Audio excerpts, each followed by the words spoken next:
Okay, I believe we should be live, but we are still in the creative process of setting up the stream. Welcome to anyone seeing this live as notifications are sent out, or to anyone who will be watching it later, because the last stream that I uploaded got way more views after the fact than during the fact, which is weird. Usually it's not like that from my stream. But talking about the creative process, I've changed some of my passwords recently, which is, a very standard thing to do. The problem is, I forgot my new password. And since I have to log in from this desktop for the first time during the last week, I had no way to actually start the streaming. So I still need to update the chat on the screen and to do a few shenanigans in general. So we can talk about some nonsense. Chat, of course, doesn't work because nothing was connected to Google. Let's see if we can make it work properly, one thing at a time. As I always try to teach my daughter. Because my daughter tries to do too many things at the same time all the time. And it can be extremely annoying. So I need to follow the same advice that I give her. And then the sub goals should be there. Yes, it's working, sort of. Is it spinning? It should be spinning. I set it up in order that it would spin. Anyway, any time that I can listen to this music in the background is a good time. Because I enjoy this music a lot. I like the music of the game in general. Need to monitor the things from my phone to see if stuff is working. The chat is not spinning, that's a bummer. That's really a bummer. I mean, not really the chat, but the thing there with the subs and the subs calls. It should be spinning around. I don't know why it doesn't work. Bloody Streamlabs elements. But I can hear my voice from the phone, meaning that the relevant stuff. What if you don't want to spin? Hello, Boom Duck. Maybe the banner doesn't want to spin. That's possible, that's possible. At the end of the day, even banners have freedom of speech and freedom of deciding what the hell to do, I guess. Now, let me double check things. Okay, OBS is open and I'm streaming. Yes, because I saw Boomduck's writing. My banner is up there, the chat is on screen, the bannerino is there, although it looks relatively bugged. It's a little bit annoying. By a little bit, I mean very annoying. I just want to check very quickly if I could. And there is a Firefox update now. Man, what a cursed day to stream. Okay, bye guys, see you next time. No, but... Everything that could go wrong went wrong so far. Between overlays not working, Windows updates, me forgetting the password. And now Firefox update. Hello, Kawaii Potato. Welcome.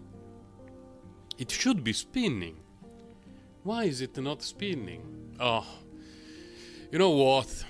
We will think about the spinning another time. In the future, we will worry about it. I have something on my screen that prevents me from actually seeing the chat, which is less than ideal.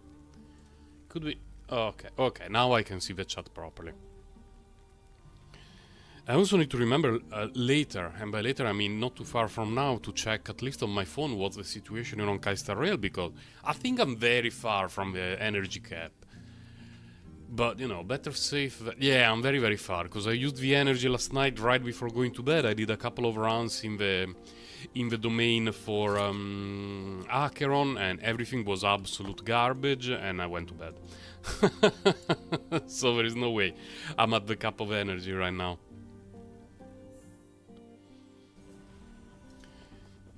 To drop some stuff here. Oh, I got this one. This one is very nice. Very, very nice. Because it has legendary potential 3, and the one that I had has legendary potential 2. And the spell damage roll among the implicits at the top is 6, while this one is only 2. So this one in theory is a lot better. But here I got +4 to Tectonic Fissure and a mid roll in increased damage over time. So in order for this one to be useful, it would need to get Tonic Fisher as well. Intelligence I wouldn't mind, but there are some other juicier things compared to intelligence. And I was doing some testing with these two yesterday, but I didn't like it very much. It would require me to change too much of my gear, so for the self-immolation, which is not self-immolation, it's self-ignite. For the self-ignite build, I will worry about it in the near future. But I've been having a few issues with my build during the last couple of days, which is the reason why parts of the build have changed. I removed from Tonic Fisher, I removed this node because I kept dying. I got to the point where Shade of Ouroboros can one-shot me with many of their attacks, which is not great. And unfortunately, when I play from my rogue ally, I need some form of targeting assistance, otherwise it's a really awful experience. And when fighting against the Shade of Ouroboros or, bosses in general, the auto-targeting system really wants to throw Tonic Fisher in direction of the enemy. And if it's set up as a traversal skill, you will traverse in the direction of the enemy. I got farmed by the Shade of Ouroboros due to that, and I wasted really a lot of progress. Because it happened to me multiple times while I was on my commute to work, that I was like, haha, Shade of Ouroboros, easy, GG. And then the auto-targeting would send me on top of the Shade of Ouroboros as it was doing an attack, and I would get one shot. So I had to drop this, although I really liked it. And I got... what did I get? I added 1 point here and... I don't even remember, maybe 1 point here for extra damage to rares and bosses, since I apply a lot of curses. And I'm thinking about Wandering Spirits recently. I'm thinking about it because the issue is it's great for mapping. For mapping is absolutely wonderful. For bosses, not so much. Because now that I run the risk of getting one shot a lot of times by bosses, the Shade in particular, the boss of the timeline, no.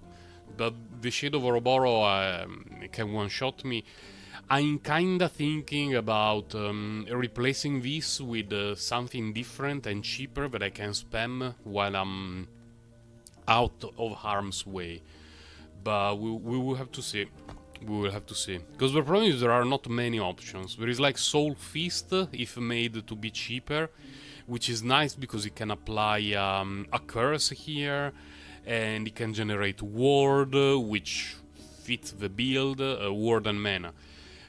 The problem is, to cast a Soul Feast, you need to be static, while Wandering Spirits does its own thing while we're walking around the map. So for mapping, this is amazing. For bosses, not so much. It's useful, but not as amazing. And we shall see. We shall see. We are at 777. Let's keep grinding a little bit. The second half of the patch 2.0 in Honkai Star Rail, I keep classifying it as the worst second half. Oh no, this kind. Of any patch in Honkai Star Rail so far. Because it's true that we have more chance to build characters, finish leftover stuff and whatnot, but man, there is nothing to do. It's log in, do Calixes, farm relics, log out, that's it, see you next patch. Really wish they planned it a little bit better.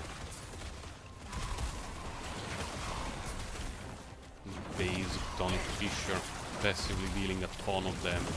I got a few upgrades during the last few days. An amulet, an idol. The idol was actually a very nice upgrade. Changed a few pieces here and there. And in the near future, hopefully we will manage to do... Oh, I was not paying attention to the game at all. To my mana in particular. In the near future I will hopefully be able to do some extra crafting. Not now, I do not have the required pieces.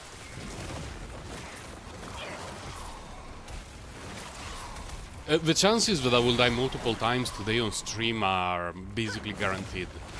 Because I'm at a point that if I'm focusing on the game, I basically only die to the shade.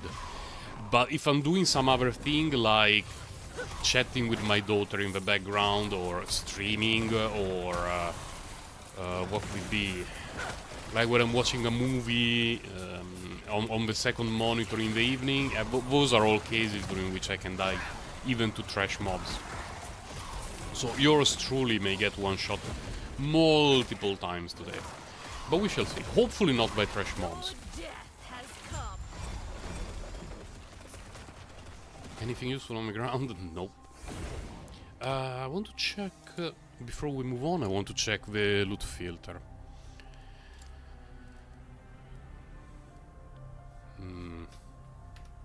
What is it hiding? Okay.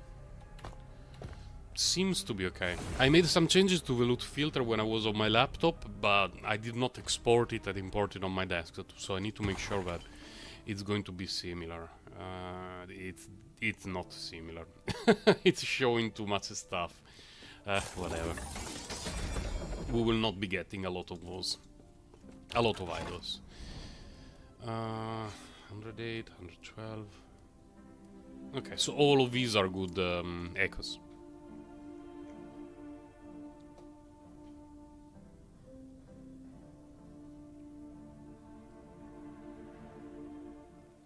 I always try to go for echoes that do not have the tower defense mechanic. They are quicker to clear.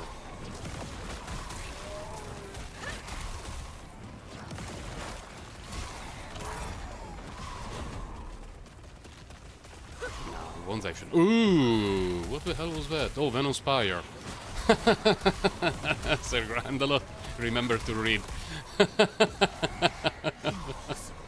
I didn't notice it was the Spire mission. I was like, well, there is the goal. Let's go there and see what's going on. Oh.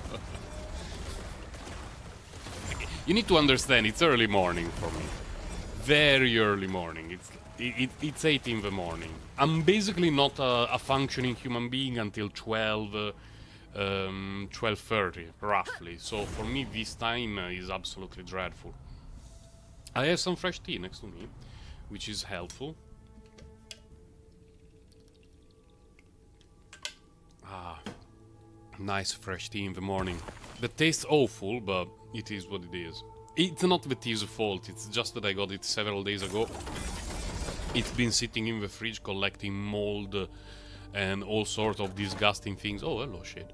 That reside in my fridge, so right now the flavor is not at its peak. I doubt it will get better. It will only get worse, actually, because you leave tea outside of the fridge. After 5 minutes, even during winter, it reaches the... I was standing still. Why did that happen? It starts to reach freshly milked urine temperature, which is not particularly great. I do not appreciate it too much.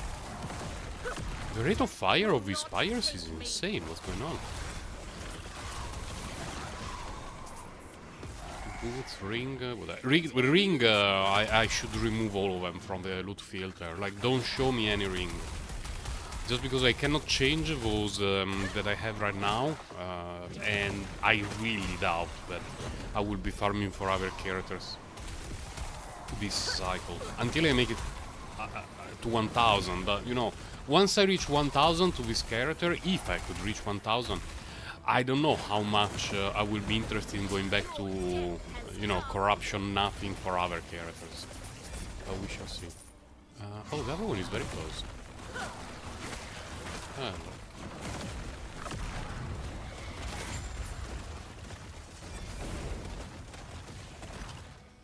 There was some nonsense on the ground here,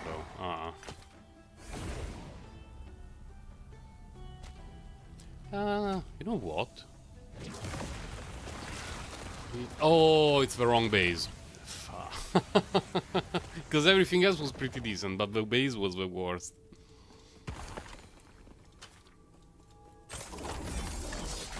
Kawaii Potato, what are your plans for Acheron? Because she does not have any follow-up attacks shenanigans, but, you know, she's Raiden. What's the situation here? Still very far from that. The center is there. We have foes. Fine, let's go this way. Because I know that Doomda will be pulling for her. She has been saving for her for a long time. He's farming relics. He has better relics for her than I do. But I made the value decision that I will try to see if I can get her, but I will have maybe one soft PT, so I did not even properly prefarm relics for her. I guess I will focus on her Cavern of Corrosion if she does end up coming in my account early. You're planning to skip? Oh.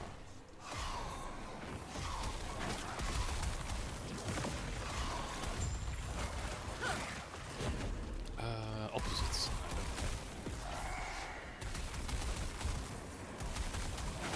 Any specific plans? Like particular characters that for you are an absolute must-have regardless of how the kit look like?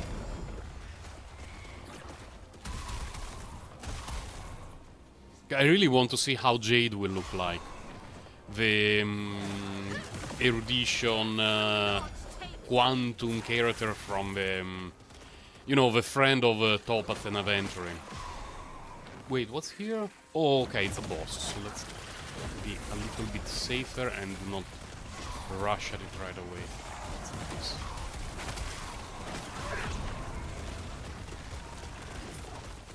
Still alive? Oh my god. It was all smooth sailing until corruption 700, 720. Everything was still getting one shot. Then suddenly past 750 there was a significant spike in difficulty. And not necessarily difficulty, but tankiness of enemies. Nah. Let's keep going. Sword. Keep going that way. How much do they pay? 4 and 10. I think I will try to kill the boss one more time and then hope that I can handle the shade. Before fighting the shade I would definitely have to clear a few nodes to drop all the modifiers. Then I will try to be very careful with the shade and we will see what happens. But I wouldn't be too surprised if I got one shot due to not paying enough attention to the fight and having to repeat it, getting very little in terms of corruption progress.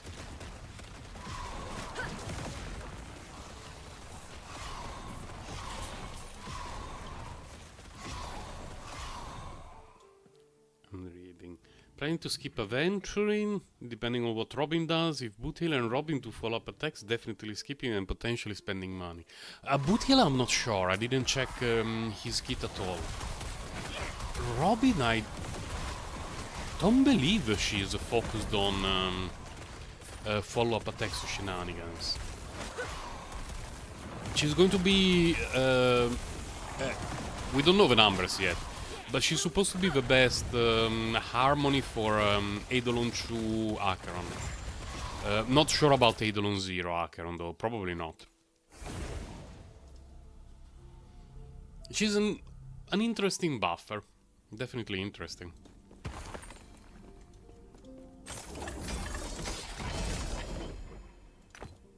But we will have to wait and see her beta changes, proper numbers and stuff like that. Because right now, outside of, I would say Acheron, maybe Argenti, maybe, I don't really see anyone who can really love Robin over, I don't know, Bronya, Hanabi, Ranmei in some cases. Who not? Oh, Ascendance. Oh. The funny thing about the runes of Ascendance is that on the first few days that you create a character, they are really important. Because they give you a chance at getting a unique item that you may want slash need. And then later on it's like, oh, a rune of ascendance. Oh, I was not checking my mana. There was a video that I uploaded a few weeks ago, maybe a week ago, where I put the ward cam, which is that it was to show how much ward I had during a fight, and so this part was zoomed in and it was larger.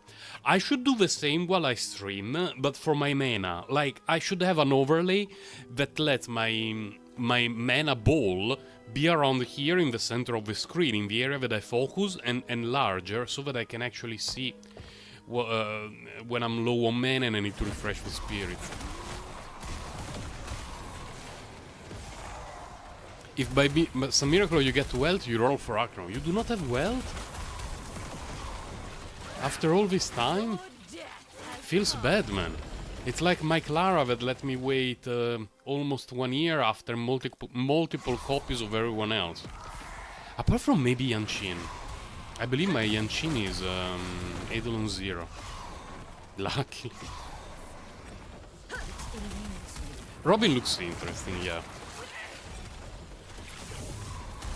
And in general, I mean, Harmony characters always have the advantage that you can make them work with multiple damage.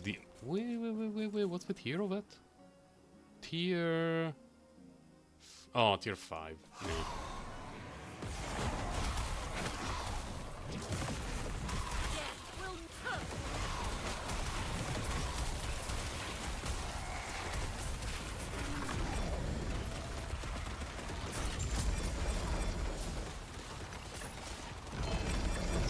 Oh my god, so much stuff. What the hell?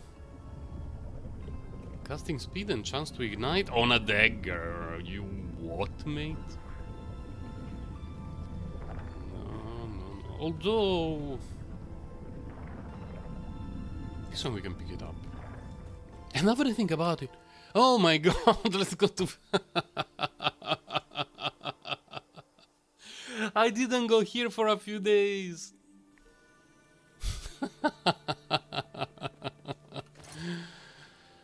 I'm fine here. Okay. Probably relics. Probably want to focus on relics more. I knew you had something to ask. It would be my pleasure to satisfy your curiosity. Yeah, satisfy me, based and thickness lady.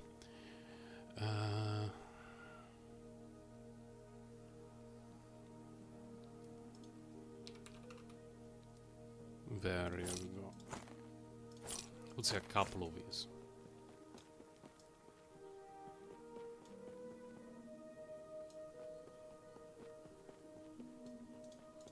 Should be here, right? Is it not? Wait.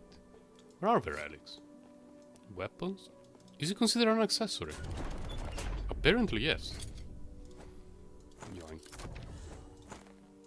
Definitely don't want rings.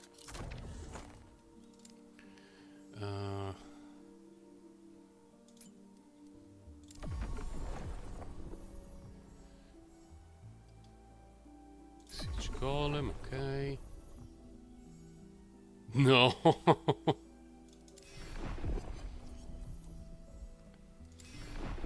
I basically only get prophecies that are for the what is it called? For the timeline that I'm farming. Or, you know, something like this that works for every timeline. I wonder why even have in the game something like you can do it in a monolith, but it needs to have 14 corruption at least. What kind of requirement is that? Reign of Dragons. I may have to farm it again later. Maybe not today, but it's definitely something that I need to consider doing. I'm a bit of a fence about Sam, due to the fact that he's another damage dealer.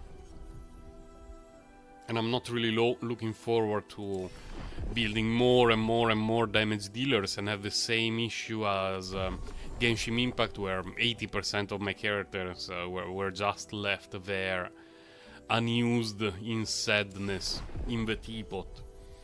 I kinda wish we had something like a teapot in Honkai Star Rail, though. I guess it would feel a little bit odd because some of the characters are already present in the open world. Fine.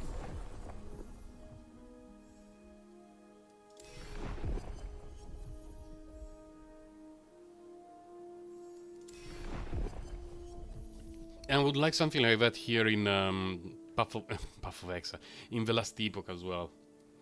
Like a place that you can call your home, a bit like the hideout in Path of Exile. I was thinking of that. Where, you know, it's your place, you put everything that you want in the place that you want. And it would also fit very well with the end of time, because there are many tiny islands floating around.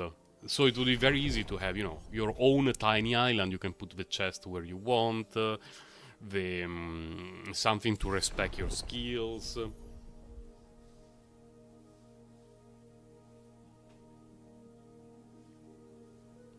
But he looks cool, yeah. I didn't check if he has a chest window. Because we have many chest window mains in Penacony, which is not my favorite design thingy. But I would probably have to skip him. Unfortunately, Hanabi really destroyed my Jade savings, and I really have very little chances of getting Acheron, even just you know, base Eidolon. I would be happy to get one copy at least of her, even at you know, Eidolon 0, free-to-play weapon, whatever, because she's a character that I really like, and in the future I would like to probably get an Eidolon or two, get her light cone and stuff like that, which would be a few months from now on her first rerun. And if I could get one copy of her at the very beginning, it would probably make things a bit easier in the future, especially because there are not many other characters in Penacony that I want to pull for.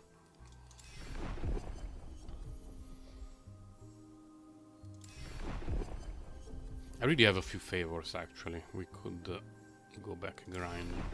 Just want to snipe one more. One more that is juicy and thick and glorious, and then I go. Nope. Oh no, I could have gotten that one. Whatever. It's not like I'm lacking favor. Bloodfrost and Death. This is the one that I'm farming. Let's go.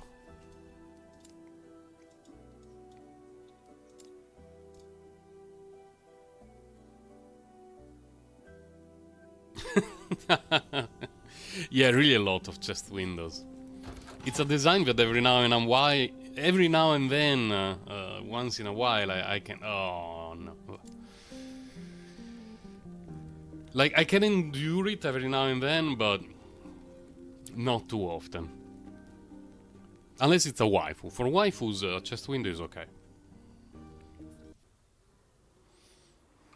Venom Spires again. Today is Venom Spire mains day, apparently.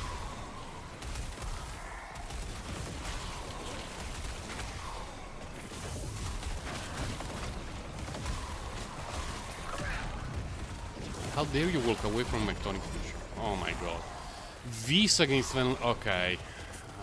How far are they? Oh my god, I will never remember to come here. Just clear the enemies, man.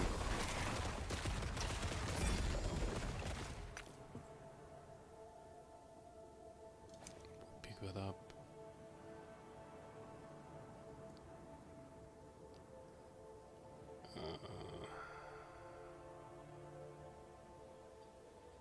Okay. Cause I made an update the loot filter last night on my laptop, but I don't have it here, so there is one thing that I definitely need to change, which is to highlight the veil, if I get the veil as a mod on an Exalted Relic.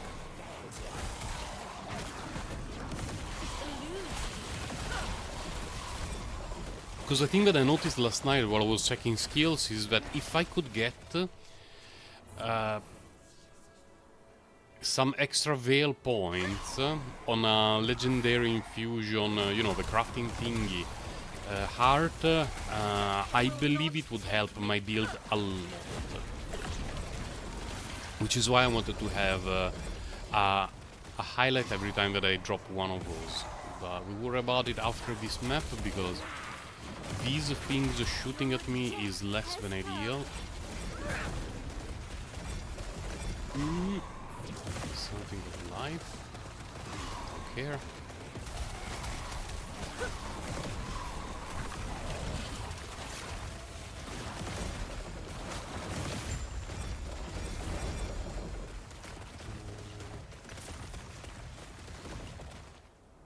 No. Yeah, now I definitely need to change something in the loot filter.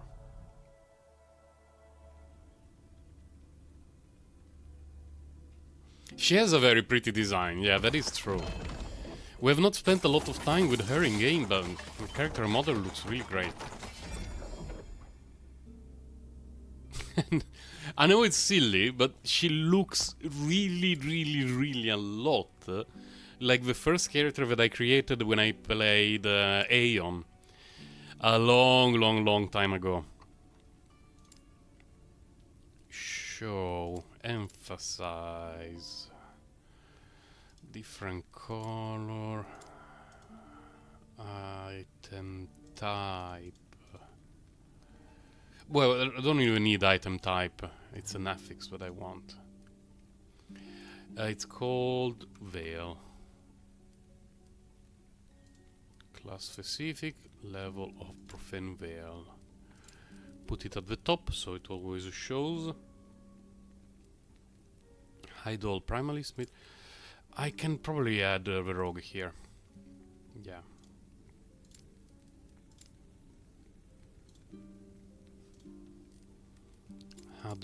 Hide one of the swords and daggers. Okay. That's okay.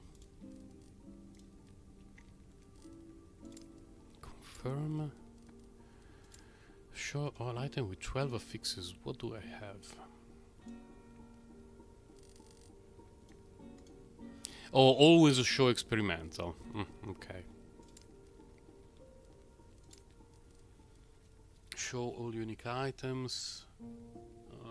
Yeah, there are some that can be useful. I would say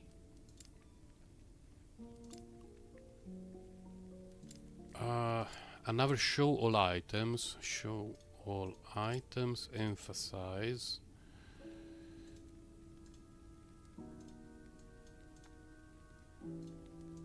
I want all items with affix. What's the name? Fisher. Yeah, both of these. Both of these. Add oh, yeah. Oh, right. I need to remember add condition. Exalted. Same for this. Color. Add condition, rarity, exalted. Or what will happen is that the game will also highlight to me normal rarity and stuff like that I don't really care about. You remember Aeon? Man, I was thinking about that game just yesterday. Before going to bed, suddenly. Reminding to myself how much I liked that game. The first 6 months experience in Aeon for me, outside of PvP, was great. And now that I'm no longer a PvP main, so to speak, if I could somehow teleport the experience of the first 6 months of Aeon in today's time, it's a game that I would really play extensively.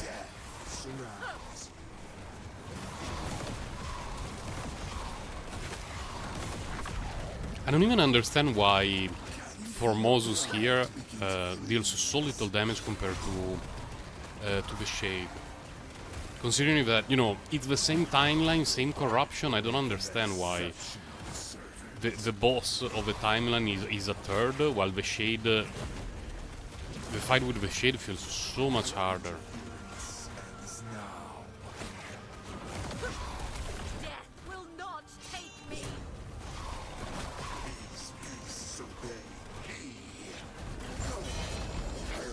I mean, these dude I could basically do it AFK. At 740 corruption, I actually tanked it. I just sit in front of it, spamming Ghost Flame, and I was not dying ever.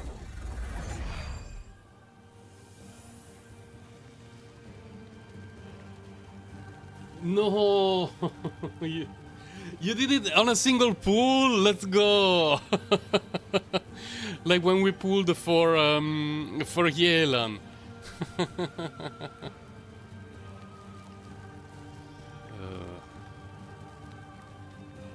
Nothing highlighted, meaning that I didn't get any of the thing that I care about? Yeah, apparently yes. Feels bad, man. Anything on the ground?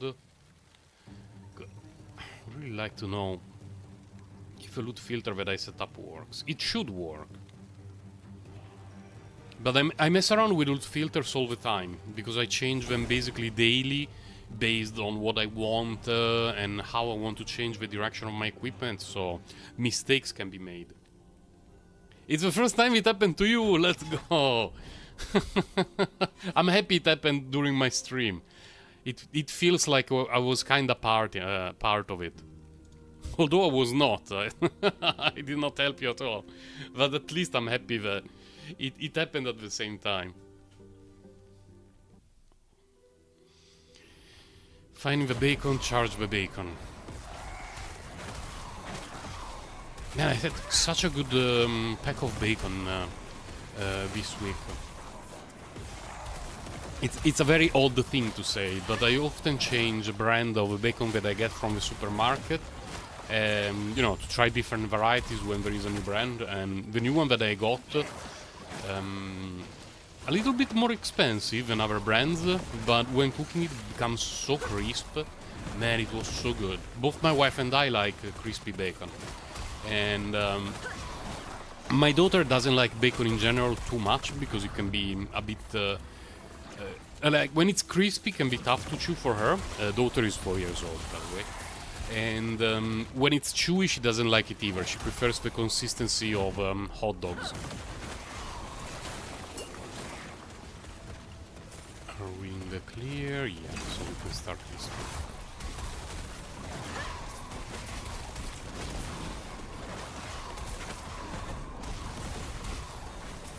To pay a little bit of attention to these dudes. Not a lot, but a little bit. Gotta respect. Yeah, we've been hoping for geo changes basically since Inazuma. It was around Inazuma time that we were like, oh, there are going to be geo changes. For sure, anytime now. And then we only got dude who deals damage, or lady who deals damage, or support.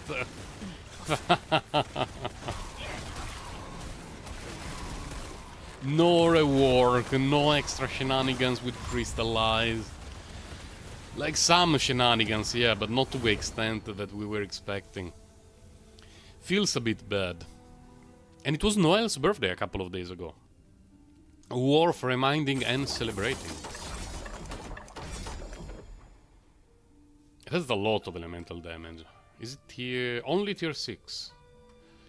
Man, then we can leave it on the ground if it's only tier 6. Oh, we got rare roll! We got rare roll. Well, the reroll makes things easier for me. Because... if I can kill the Shade, we go past 800 and we start grinding at 800. If we cannot kill the Shade, I can reroll the rewards. Like get a chest node, reroll the rewards, and see if we get anything interesting. Now I need to have a sip of tea and focus on this.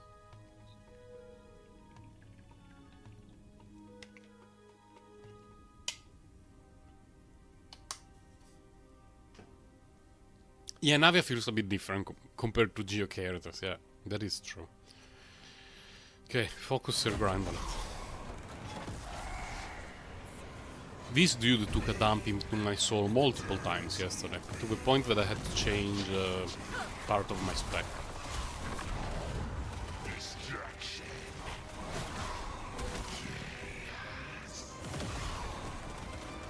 I don't like this.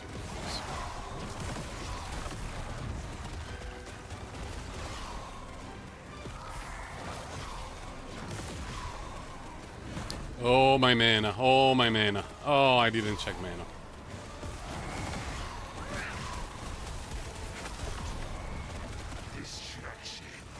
Did he heal?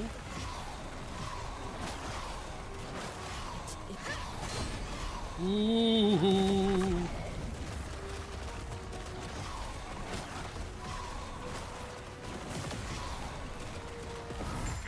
Oh, he died. Okay. Thank God. Oh, there is an amulet. Oh, please, be the thing that I want you to be. Be the change that you want to see in the world. It's an Omni! And the rolls are pretty bad. Some are good. The important one, Necrotic, is very bad. But the others are not awful. It's my second Omni. But I just crafted this yesterday. It's always good to find another Omni though. With some max rolls. Borderline max rolls. Not a bad piece. Definitely not. Just wish it rolled a little bit better in Necrotic. Because everything else is fine. Everything else is absolutely fine. Just Necrotic is extremely underwhelming, but it's a nice piece to have. It's my second Omni ever, including early access. Let's put it in the stash. Next to the other one. Omni. Yoink. So the first one got legendary potential, which is nice, but the rolls were abysmal. This one has no legendary potential, but much, much better rolls. Depository. Fine. Actually, fuck off.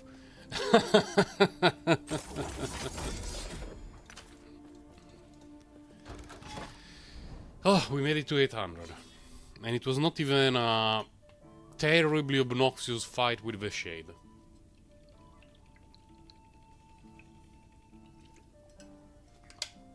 Especially considering that most of the problem was caused by being not paying attention to the mana. I changed a few nodes here, by the way.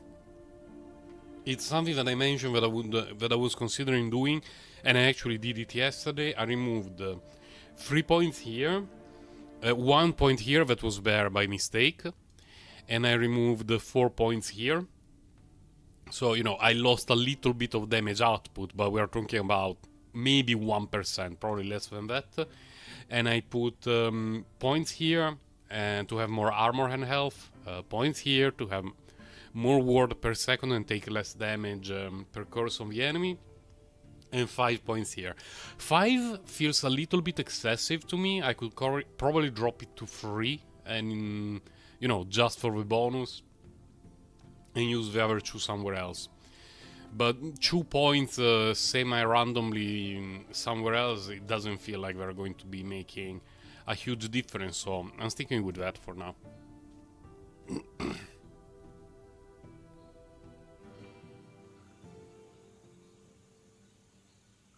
Slay enemies, find the enemy.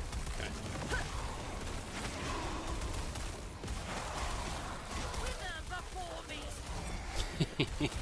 I like Weaver before me on the line. I don't even remember it. What the hell?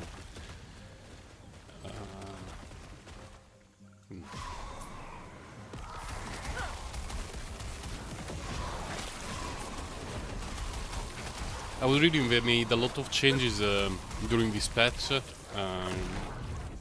They basically made the shaman a new character, because apparently there were a ton of things related to the shaman and the lightning totem that didn't work. the Storm Totem or whatever it's called. And the recent patch notes is basically an endless row of lines stating, oh, this and that about the lightning totem was not working, we fixed it. This and that was not scaling, we fixed it. Was it even a playable character before? What the hell, nothing was working for it. It's a character that I wanted to build, but I'm a bit busy with this at the moment.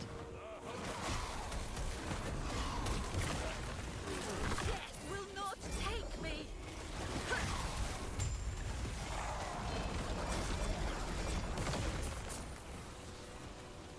Okay, I don't think I will be picking up a shield. 4 to... Fine, let's pick up 4+4 to Spirit Plague.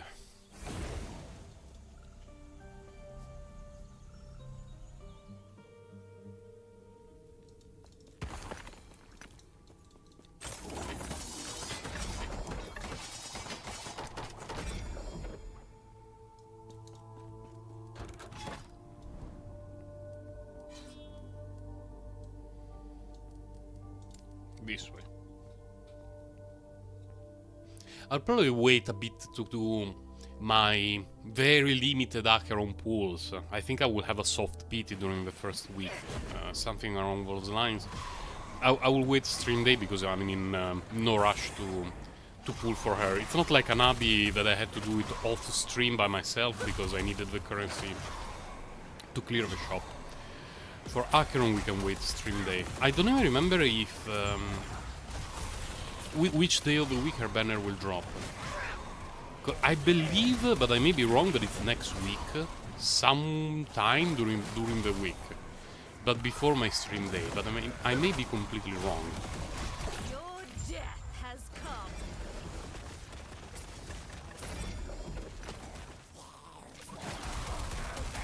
Let's go to the mage. I think I have a prophecy for mages.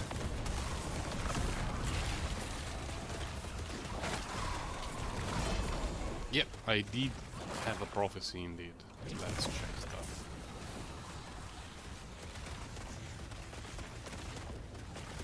Oh my god, so many relics. I mean, so many relics, but half of them have, are Eye of Anorexia and this other piece of trash, the Soul Dildo. So I'm not feeling particularly excited by this prophecy. Ore of Decay. Ah, that's actually nice. Not a bad piece. You can pick it up.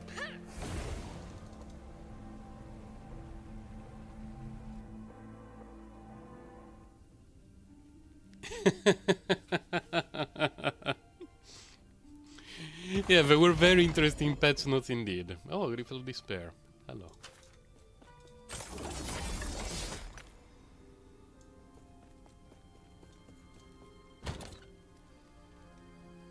My dude. Why did I put it there? Fine, Destiny, stay there. Spirit Plague, this one, okay. Oh, by the way, the names here are extremely random, because basically every day when I'm playing from my ally on the way to work, managing this with a controller is a nightmare, an absolute nightmare.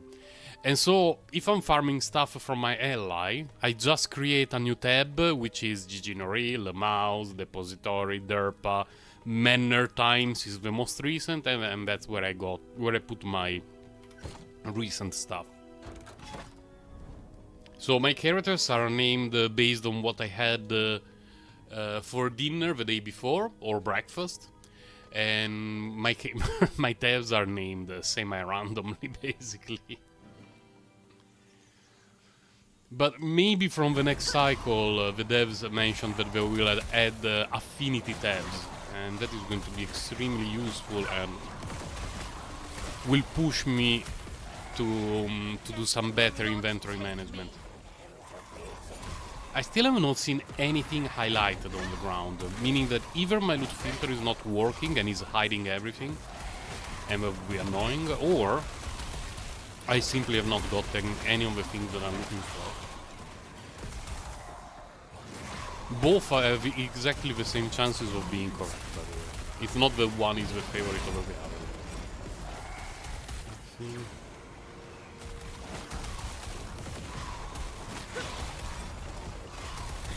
Hiding there behind the edge of the map. What the hell? What are we doing here? Oh, we're waiting for an ambush.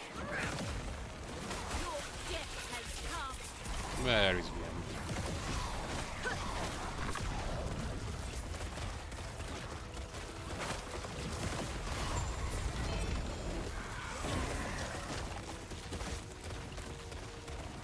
I think 100 is not a very good roll. Slightly above average.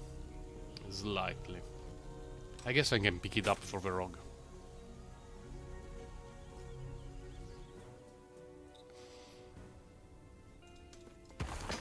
Shaman is the next character that I would like to build. Just because I dropped a weapon that is glorious to use. Let's see if I can show it. Alu. Here. Like this weapon, which drops from the Giga crap, it's trash. It's absolute trash. But it does a thing that is amazing. Do I lose skill points by doing this? No, okay. And let's put a melee attack. I know I have a melee attack on this character. Here. Whoa! It does the wave. It has a cooldown, unfortunately. But the wave is so cool. I like it so much. I really want to build a shaman that deals lightning and cold damage just to use this. The idea makes me happy. Unfortunately, it's going to be S.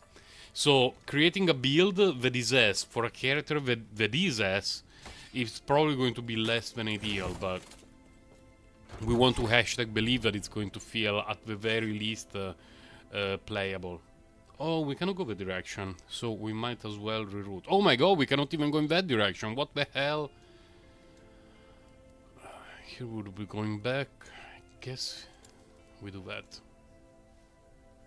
I'm planning the direction based exclusively on the timeline stability. Hundreds and hundreds of hours in the game, I still consistently forget that it's called stability. And the main reason why I keep forgetting it is that the first game that I remember... maybe I should put both first back. The first game in which I spent a long time farming that kind of thing was Warhammer Online, when it was called Influence. We didn't have anything like that in Dark Age of Camelot, and other games that I played before that didn't have a similar mechanic. And my brain, when seeing that kind of thing, the first thing that comes to my mind is calling it Influence. I never remember. I can't even remember what it's called. Will not take me. Stability.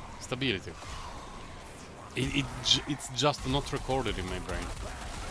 Warhammer Online, cursed game, by the way, extremely cursed game. I wish I could remember it less, but I played it for thousands of hours, mainly because I was having fun with my friends and there were no better alternative at that time, which means that it was a very dark time for gaming in general, if the best MMO that I could play was Warhammer Online. What a turd.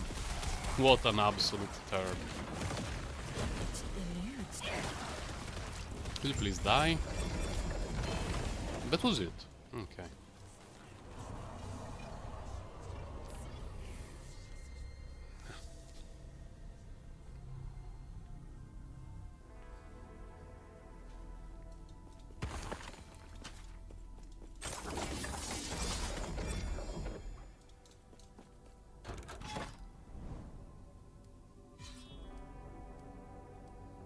Oh man, no matter where we go, we're stuck with a low stability thing, so we might as well go in this direction, cope with a node of the kind that I don't like, and then we have more freedom in choosing our own way. Oh, this. Fuck. brave and stunning shrine.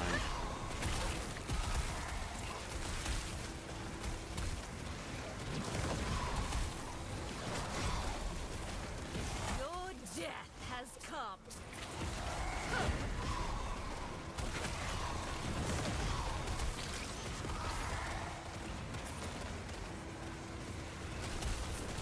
Yeah, when clearing these, having the spirits wandering around is amazing. It's the best thing. They apply a curse, actually a debuff. They apply a debuff, they regenerate mana, it's very glorious. But when fighting a boss, like earlier when I was fighting the Shade, and the main focus is don't die, and you are away from the enemy, sure, you have the Chthonic Fissure dealing damage, but it would be nice to have, you know, another ability that I could use. And it's the reason why I'm considering to drop the spirits in favor of... I need to think about it. There are a couple of candidates and see how they feel. I'm sure it's going to be worse for mapping. Definitely worse. But it should be better for bosses. We shall see.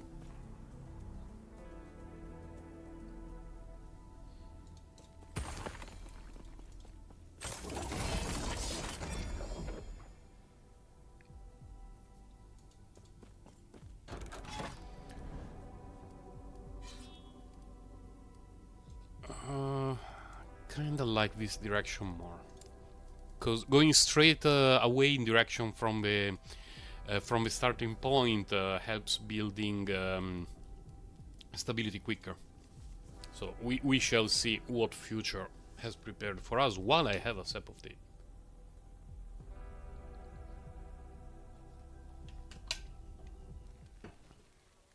Let's see. Slay the enemies, find the gate. Is it going to really be find the gate, or is there going to be an ambush? I have a feeling there's going to be an ambush. Wither before me.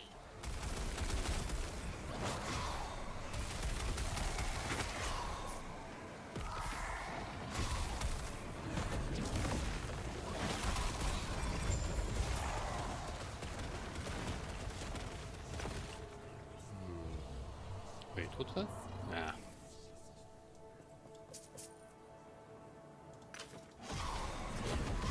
We found the place.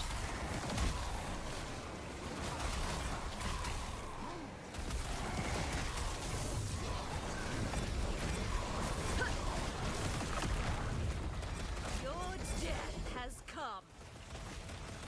Still nothing being highlighted on the ground. What the hell?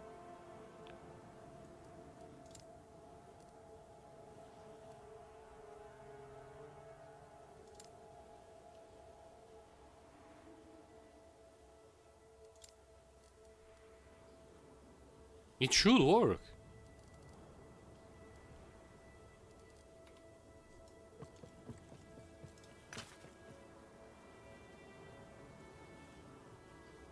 Man.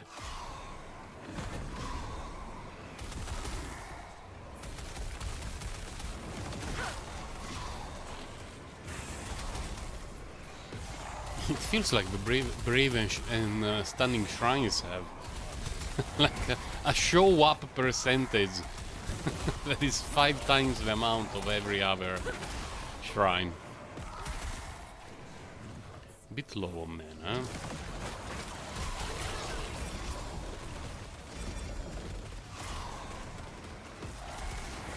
Cool.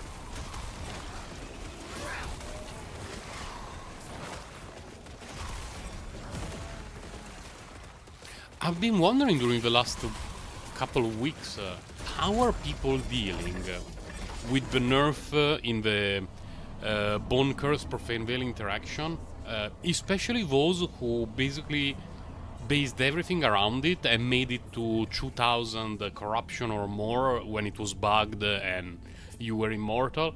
And now you're no longer immortal and you're stuck at those levels of corruption. Like, how do you deal with that? I guess they all scaled back significantly corruption, but Rain dance. Do I have rain dances? I don't remember having rain dances in the stash. Let's pick it up. That one I have a million.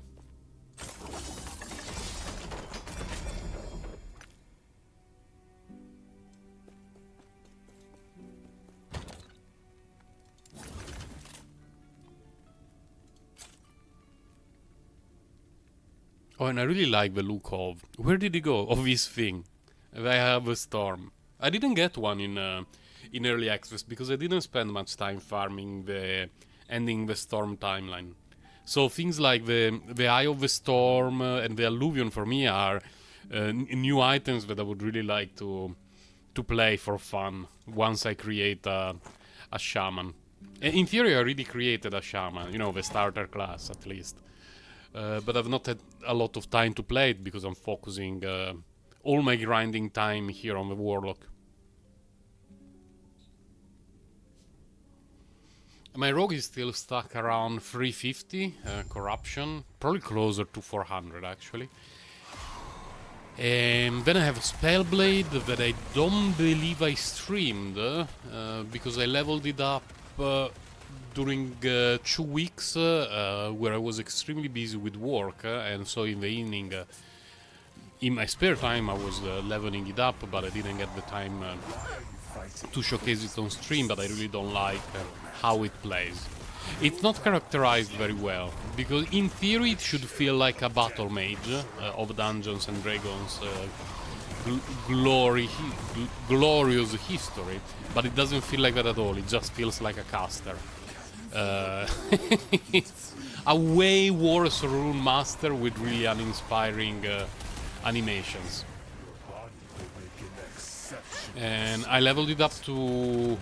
Well, it's 100 now, actually. Ooh.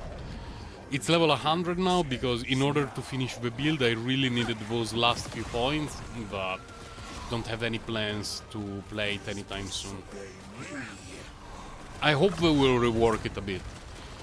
If I could make it feel more like a melee character that is also a mage, it could be a very fun character, but as it is now, it doesn't feel like that at all. It feels just a mage that is worse than other mage options.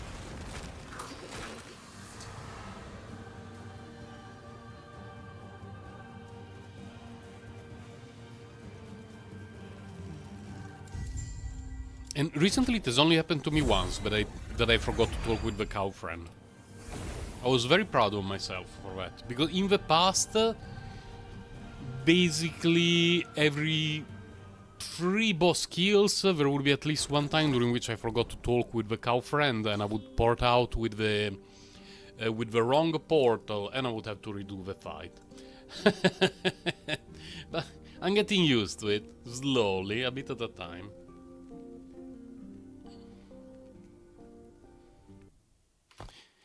Before doing anything, there is something that I really wanted to check, and it's whether there is an option to change the opacity of a map overlay.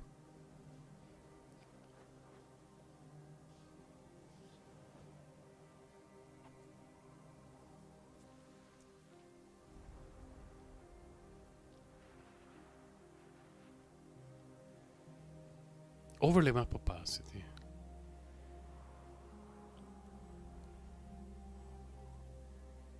How does it feel at max opacity? It's still a bit hard to see on a white map, but definitely better.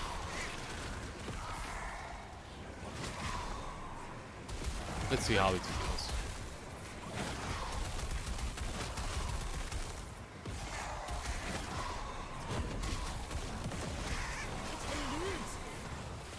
Because at lower opacity it's a nightmare.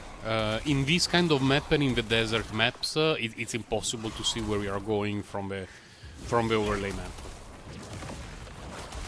With the maxed opacity, quite a bit better.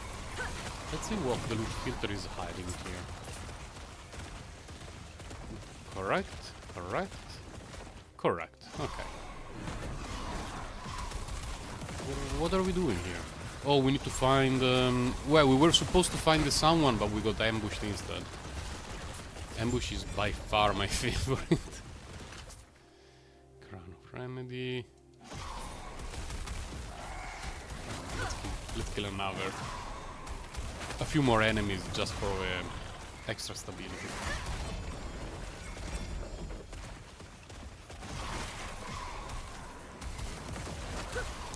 Hello, Dopamind. Welcome.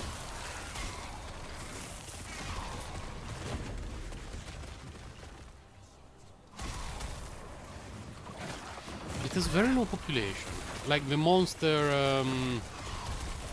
There is an English word to express what I'm thinking in my brain, but my brain is not managing to snipe that word from the English dictionary. The amount of enemies that show up, essentially. That map was not particularly crowded. So let's move to a different one. We could go that way, or we could go this. No. Man, this way is super cursed.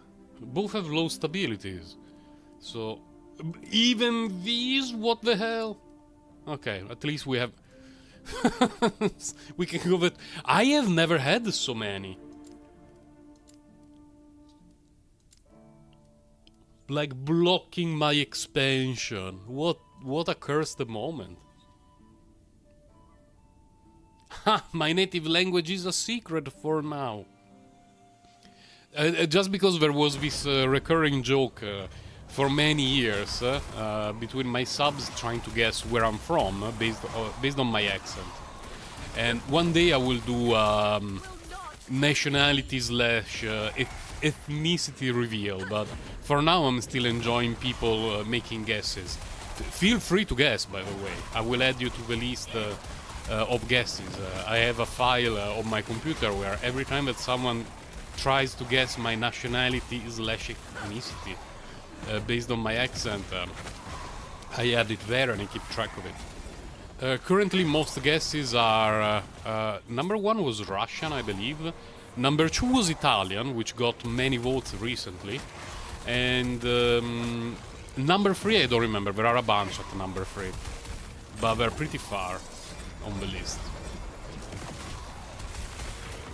You're guessing Italian, okay, so you will be added to the list of people guessing that I'm Italian.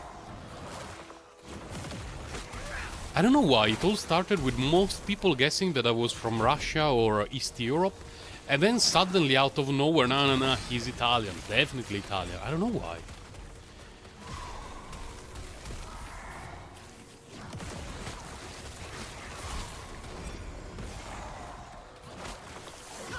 No!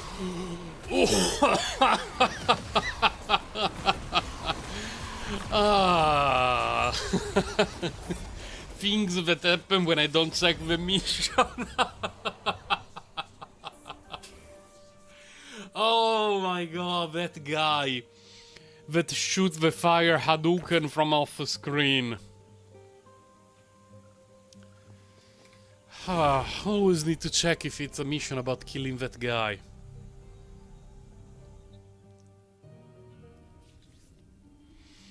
What a poorly designed enemy, by the way. Very, very poorly designed. Every enemy that shoots you from off screen is poorly designed.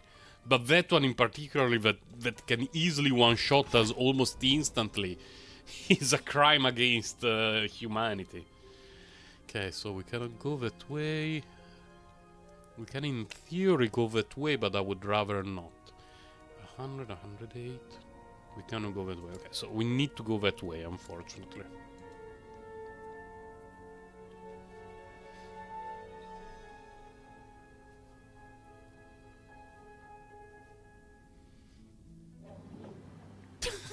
Hello.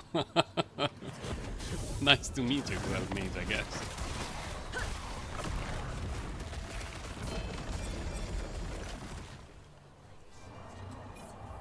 It's a tier... Oh, wait. 4? Ah, tier 3. Can leave it on the ground. Hello. I picked up multiple of those. I never activated any. Maybe I will do it in the future on another character. See what we can get. You're Italian and you reckon I sound a bit like you. Nice. I have a few Italians in my Discord channel. But you're the first one who mentioned that you reckon that you sound like me.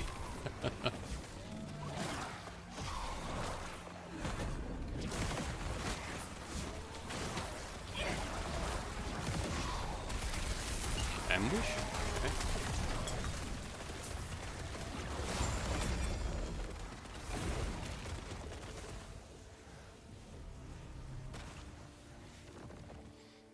I have not set a time frame yet for when I will do very real. Sometimes I jokingly say I will do it when we reach 1000 subs here on YouTube, but I'm not even at 2000, so that one may take a while. So I may need to, you know, reframe a bit my target. Maybe before 1 million subs. We will do the reveal. Another mage next to me, what the hell?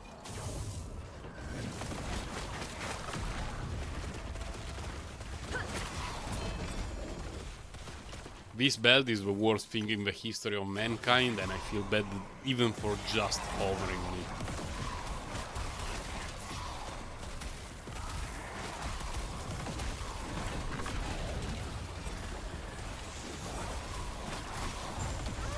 Where are my hit points going?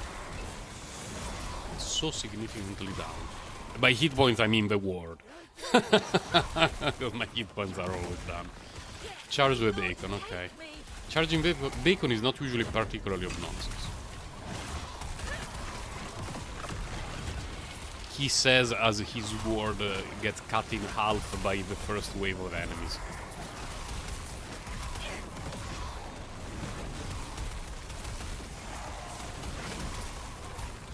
I have no mana and I must scream.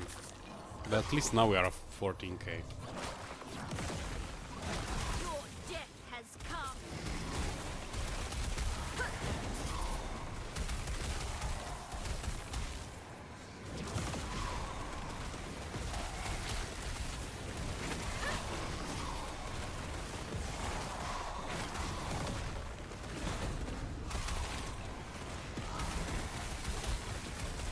Your death has come.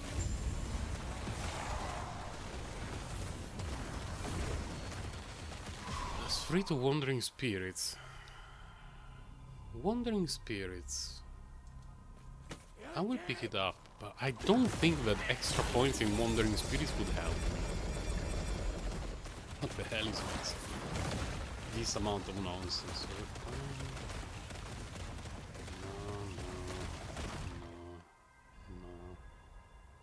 No, everything is bad. I don't think that extra points in Wandering Spirits would make any difference. Because all the mana stuff is there. Mana efficiency for a skill that we need to cast basically every 15 seconds is not that important. More necrotic resistance shred a chance, but... and damned, but it doesn't feel like an Omega necessary thing. I would really like to put extra Profane Veil points on the relic eventually, because there is a node, which I believe is this one, which is very nice, yeah. Extra ward per uncapped necrotic resistance is very, very sweet. So if I could get at least a +3 via legendary crafting, I would put 1 point here, so that the cooldown is faster, and a couple of points here. Thank you. This build is fun. Definitely fun. And a bit easier to build compared to... what is it called? The self-ignite one, because, you know, you need 2 fewer unique items, so you have more room for building resistances and extra damage. We can put that one in that... in here. It's a fun build. Not sure how meta it is and all this sort of stuff, but in terms of having fun, I've been enjoying it a lot. Basically on par with the Rogue, but the Rogue I played it for 100 hours in early access, and so after making it to level 100 and 350, almost 400 corruption, I wanted something different. Uh,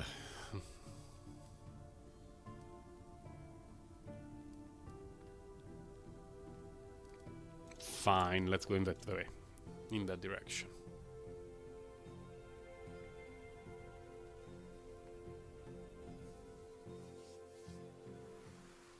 Oh, this one I like.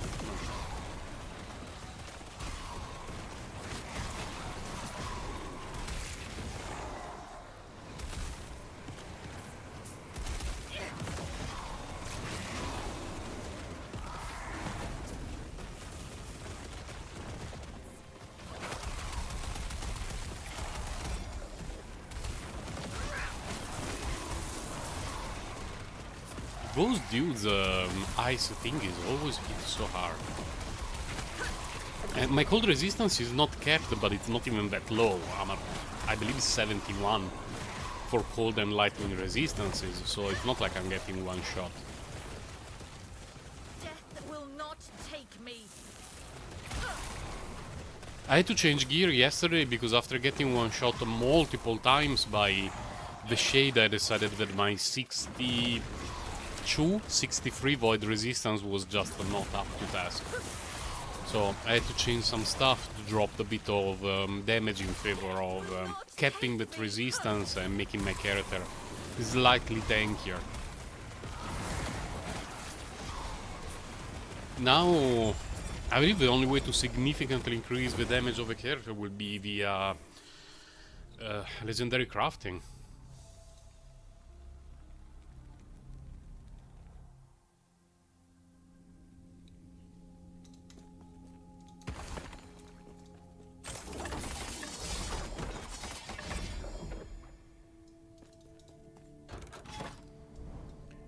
So we clear this one, we can do the shade, but after clearing that one we will get enemies are deadly. Hold on a moment. Do I have any monolith? No, because I had to clear that one, so we will have to... Oh, that's a pain in the ass.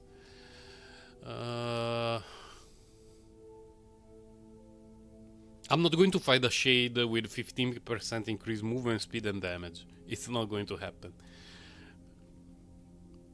Deadly if not hit recently against a boss is not particularly relevant, because we always damage it.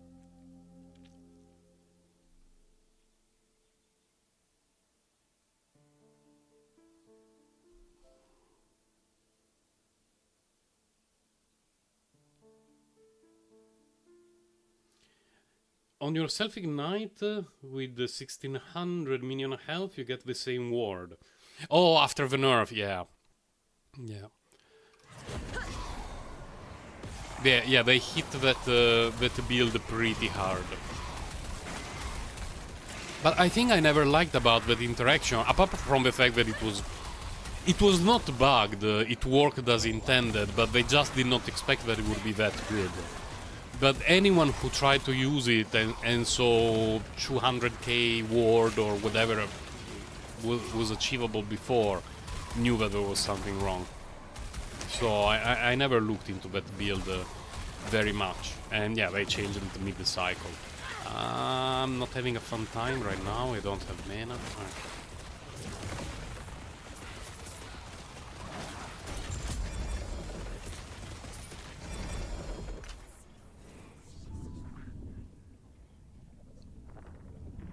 And I don't like the fact that you need to essentially stop to do that thing to generate ward with that build.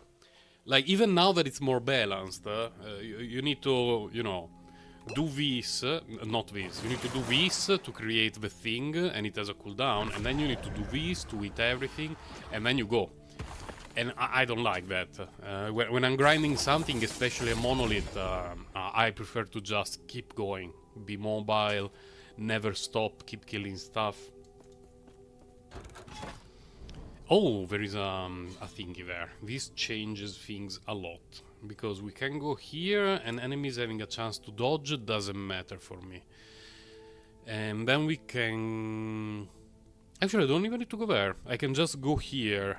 We remove those two... Oh, I can fight the boss. Never mind then. I will have a sip of tea.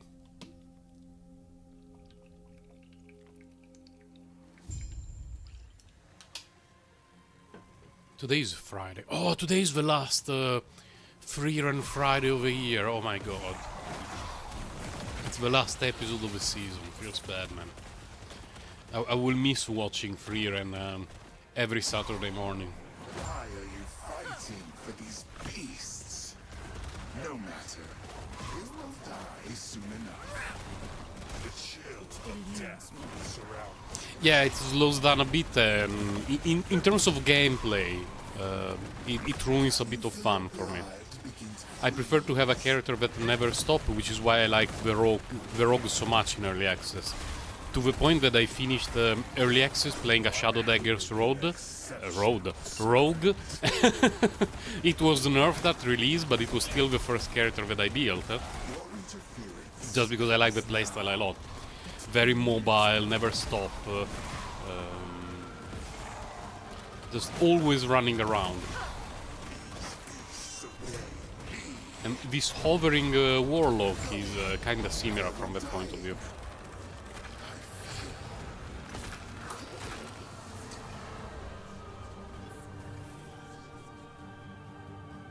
I kinda wanted to try it with these 2 nodes.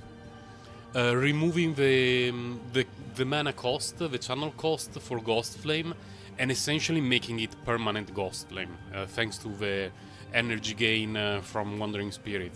But when I was crafting this, the only thing that I didn't get was Ghost Flame. So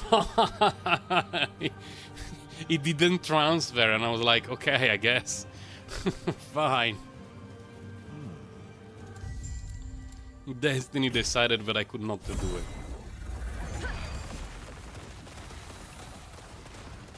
Yeah, Warlock's animations are great. They're really, really cool. Very flashy. Like, when you play an Acolyte for the first few levels, and you do things like... where is it? No. Where is it? This one. When you start and you do this, whip. You feel like, what's going on? What are we doing here? And then suddenly you know, you make it to level whatever, you become a warlock and what?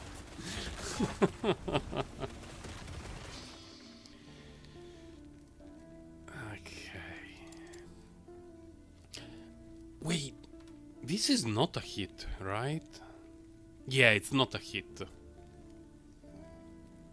It does not have a hit tag, so I think it doesn't count as a hit, meaning that the shade cannot dodge it. So we do this to drop these 2 mods, because especially that one I don't want it while fighting the shade. Then we go to the shade and we see if we can clear it. The... what's his name? The Rune Master has some great animations as well. The summons. All the stuff from the runes is pretty great. Like, there is one that is basically a giga nuke. The Hydra is great. They put a lot of effort in the animations of the new characters. Older ones need a little bit of rework, both in terms of their kit and visually, I would say. Impossible.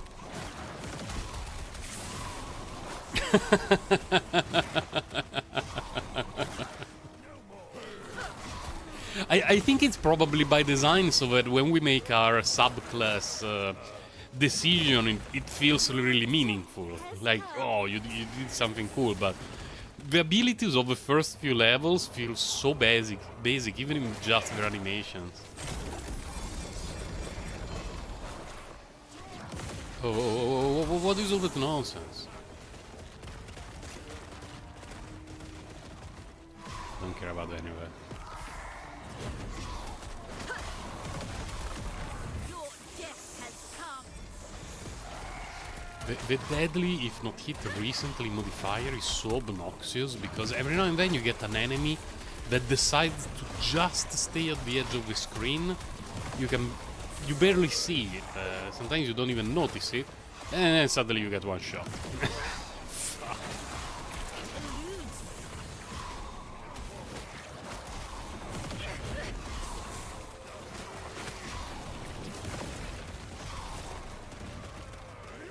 very low mana against range enemies is not good.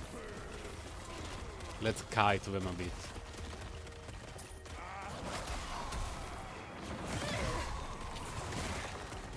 I like that there are centaurs, because in Dark Age of Camelot, my favorite grinding spot was a centaur spot. So it feels a bit like home for me to fight ranged centaurs that throw nonsense at us.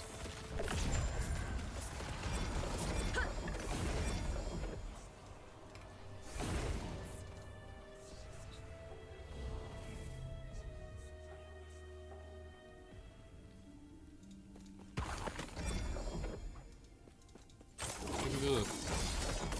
Nothing good. Okay. Let's see. How many points would it be? 24. We would go at 230. If I do not get one shot, which is 100% possible. I probably need a sip of tea to focus.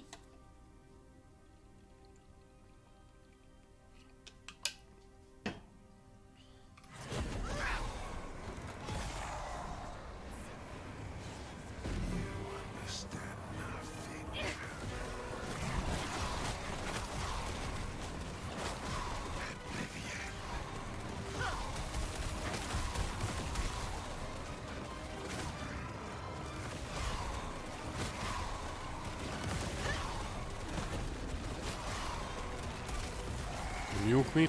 Okay. Ooh, okay. Where is my mana?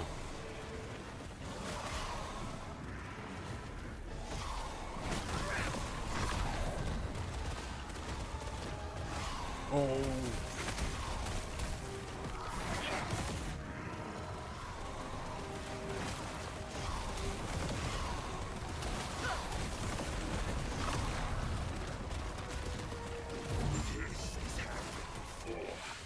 Okay, not bad. We will both continue to suffer. The passive note that I got yesterday definitely helped a lot. Because before respecting a few passive points yesterday, pretty much everything that touched me would drop me to maybe 2000 ward, and so the second hit would kill me. And it was not very good.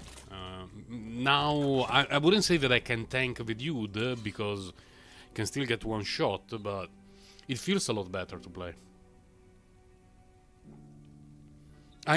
There is a part of my brain that is not happy because I know that my damage output is lower compared to yesterday, but damage output cannot be the only meter by which judging a build, unfortunately.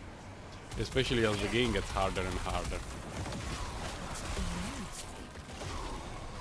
And I guess that in theory I could push corruption much harder if I played a little bit more carefully. Like, you know, instead of doing like this, and go everywhere. You know, go around slowly, debuff, tonic Fisher, wait for everything to be dead, move forward, Fisher, debuff. It's too slow. Life is too short to go slow. Gotta kill them off screen so that if I drop anything good, I don't even need to worry about picking it up because I don't see it. I wonder how many times it has happened to me, by the way. I wish there was a way to know what pieces we left on the ground.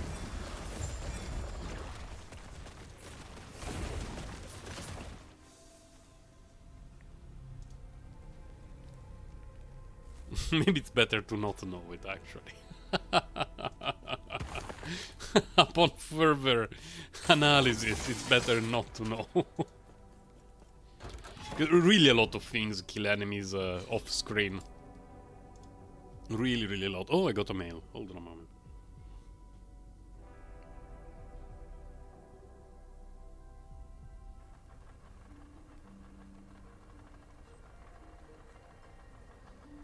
Wait, what? It's a work mail. I need to check something.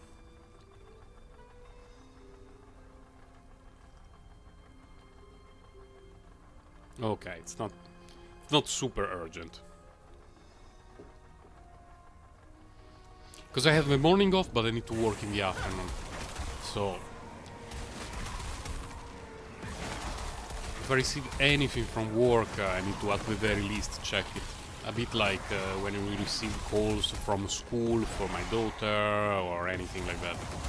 I cannot just completely ignore it. Luckily we have not had any urgent calls from school so far. Because it happened a couple of times when my daughter was not feeling very well in school, but it happened in the afternoon when it was almost time to come back home, so she just waited for us there.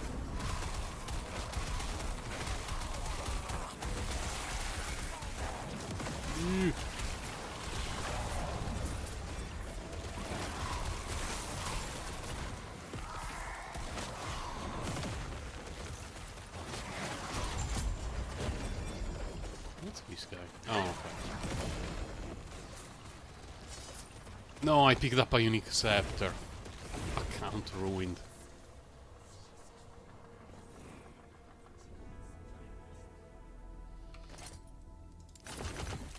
Yeah.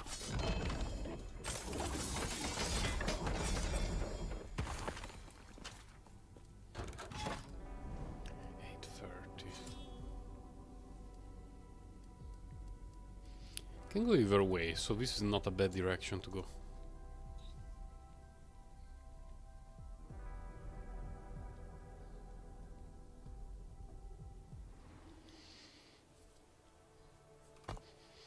Do I want to try the other thing here?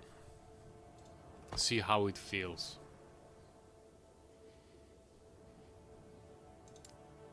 If I remember correctly, even this has something related to ward. But this one doesn't work for my build. Because I basically never hit enemies directly. So I believe Spirit Plague is not the way to go.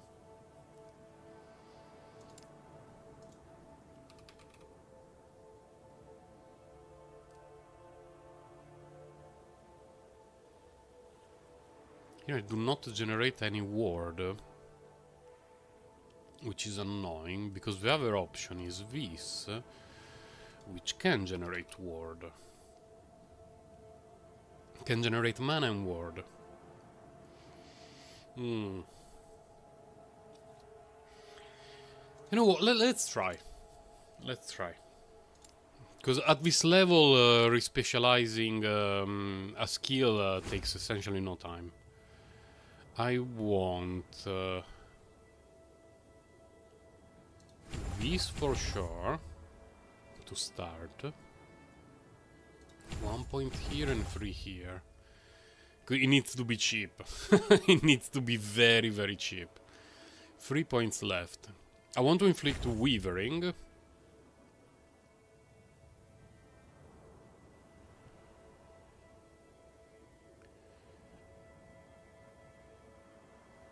And I want more ward.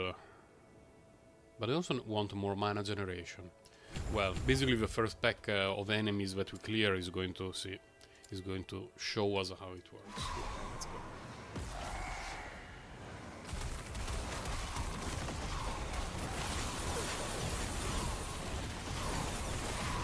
See, it levels up really, really quickly.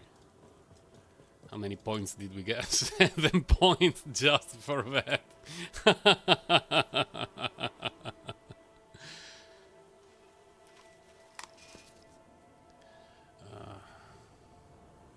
I want more ward. For sure. More stacks of weavering. For each curse on the target, Soulfeast hits, grant more ward and deal more damage. That sounds very nice, actually.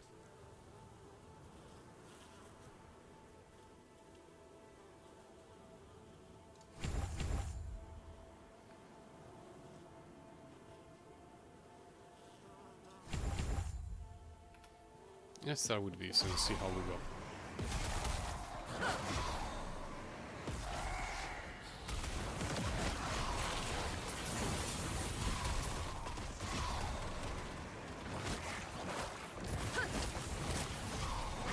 The numbers are very low. Very, very low.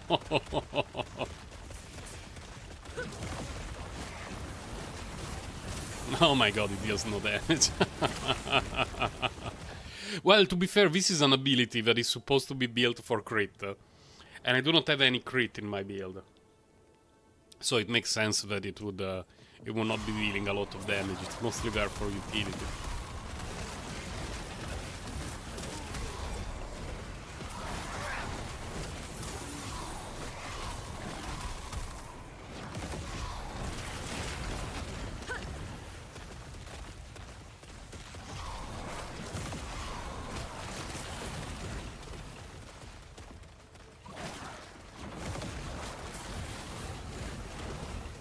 Mana is definitely not feeling as good as before.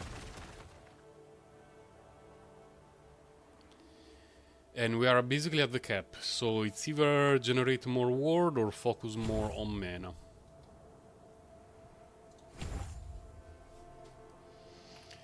I guess... Oh, still have 1 point. Yeah.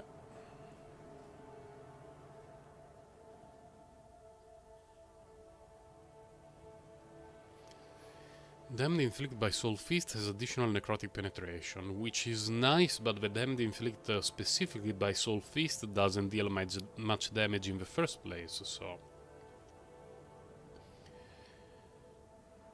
If a number of cursed enemies within 50 meters is at or below a threshold shortly after you cast Soul Feast, then a number of enemies within that range are marked for death. Meaning that...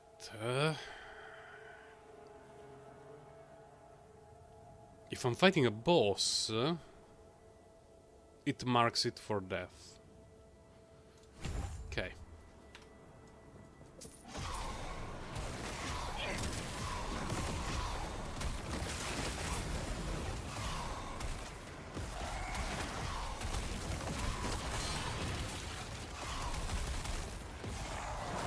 I'm already missing the mobility of not having to stop to cast.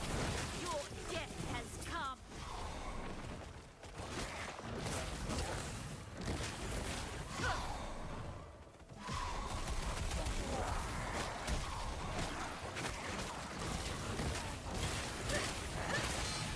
Yeah, no, I don't like it at all. I need the mobility. I guess this is fine against a boss, but for mapping, not having the energy regeneration from Wandering Spirit feels really, really bad. So, farewell, Soul Feast. You will be missed. Not really, but have to be nice. Specialized Wandering Spirits.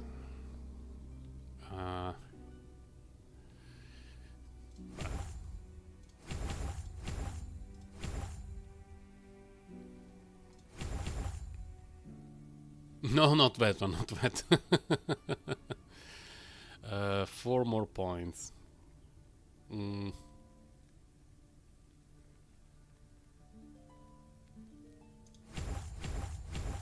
There. It's annoying that. I basically wasted a node, but it was for testing purposes, so it's not a big deal. Oh! It eludes me. Now we're even on cooldown. Yeah.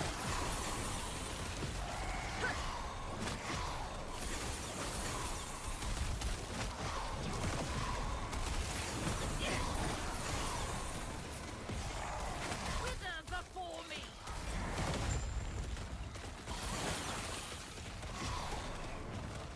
Okay, do we have 5 seconds? Hopefully. Hopefully we do. Still have points. 2 here. Okay. It eludes me.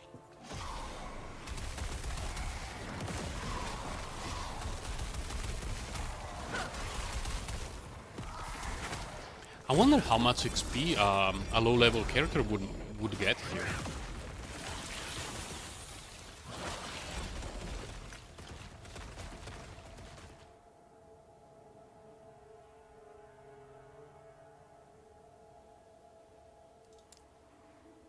Yeah. Yeah. I believe the last one is not even that important, but I will put it back in the necrotic resistance reduction.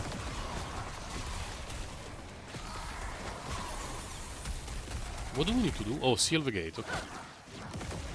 Death will not take me. I'm died to what? A poison burst from an undead Hydra? Hold on a moment. What happened?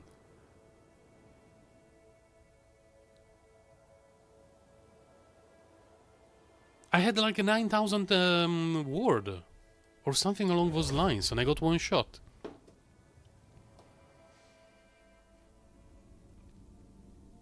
That was really weird.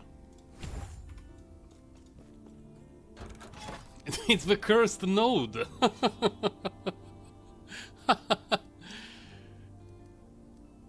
I mean, it's the cursed node. Let's go in another direction, I guess. What the hell?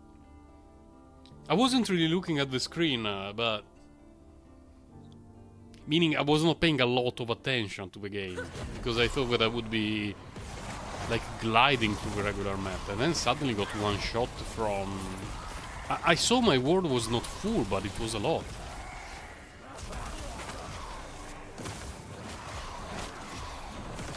My poison resistance is not kept, but it's not even low. Really, really surprising that happened. Which is why I will never play hardcore, by the way.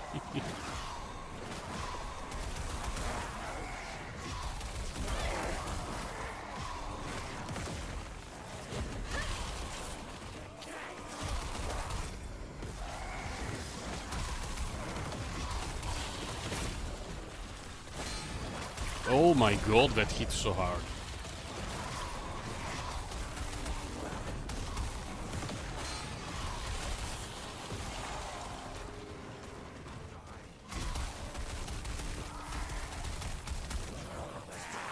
Oh, that dude. Need to be careful. What's going on? What are the modifiers?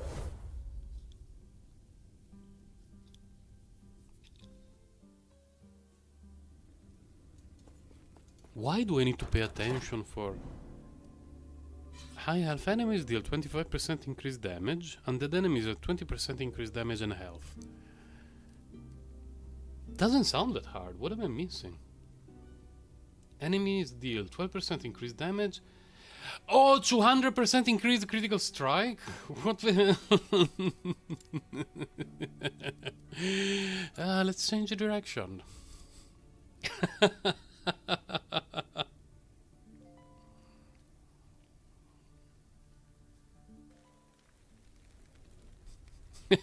Yeah, they're the main causes of deaths in regular echoes. They might be a little bit overtuned. Might. But you know, for me, it's always surprising when I go multiple echoes in a row without even noticing my ward dropping, and then suddenly I get one shot out of nowhere. And unfortunately it's because very often if I spend too long having an easy time, I go on autopilot and I completely stop checking things like modifiers, which enemies I'm fighting, which mission I'm doing, and all that sort of stuff. You know, it's lack of attention, essentially.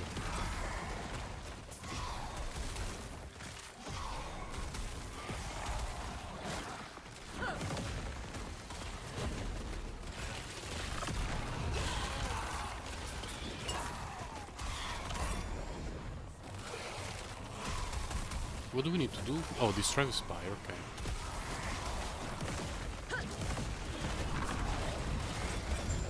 See, this was not a cursed echo.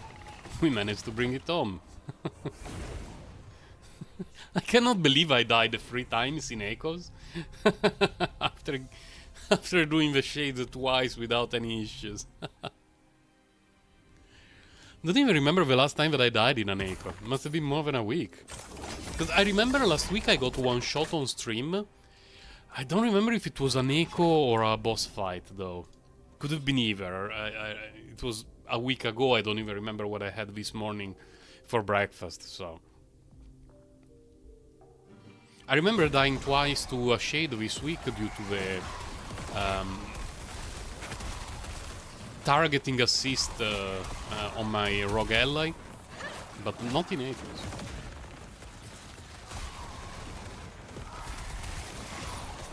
Oh, hold on a moment. I need to lower the... Okay. I had to do some smartphone shenanigans. Because the brightness of the screen was too high, and it will run out of battery in no time. Take me. What do we need to do? Seal the gate, okay.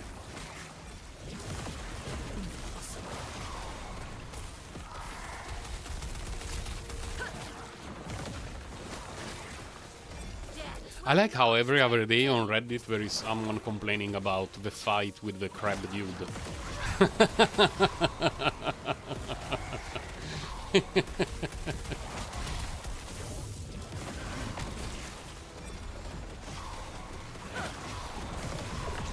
The first few times, actually, I got farmed by the crab dude. After that, it was not too bad. Probably I got too used to the mechanics by now. For me, the annoying part is not really that kind of fight that you can repeat instantly as many times as you want, but fights like Jalra and things like those that you need a key, you need to go there through a dungeon with dead ends, and it's very annoying. And then there is suddenly some game mechanics that one-shot you, and you need to figure out what is going on. That one for me is the only fight that is not designed particularly well. Because very few people know that that you need to press D when you start fighting Jalra for the first time, or you get one shot in the very first phase.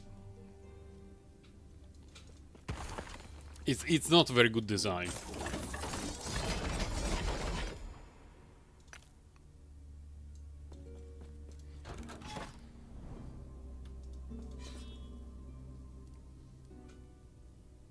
Like, if I could switch timeline and keep in the corruption, I would definitely switch to the timeline with relics. But we cannot do that.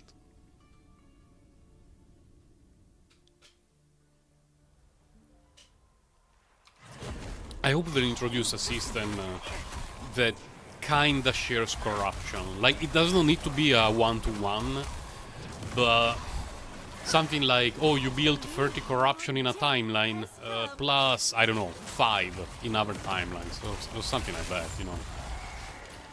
I would prefer more than that, but at least increasing it a little bit.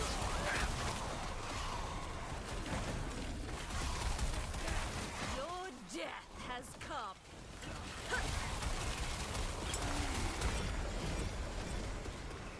I mean, with this character, if I go to a timeline with 100 corruption, it's going to feel like a joke.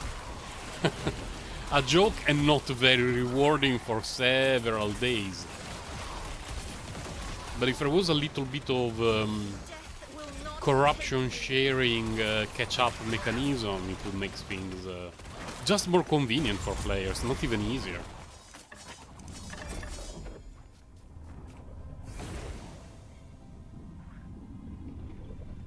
That one doesn't look awful. I think I will pick it up. This actually looks very good.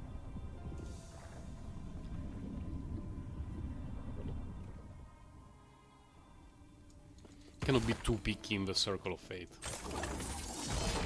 No, what did I pick up? What are those? The multiply... 66. I don't even want to see you. There. Disappear into the void. We can fight the boss.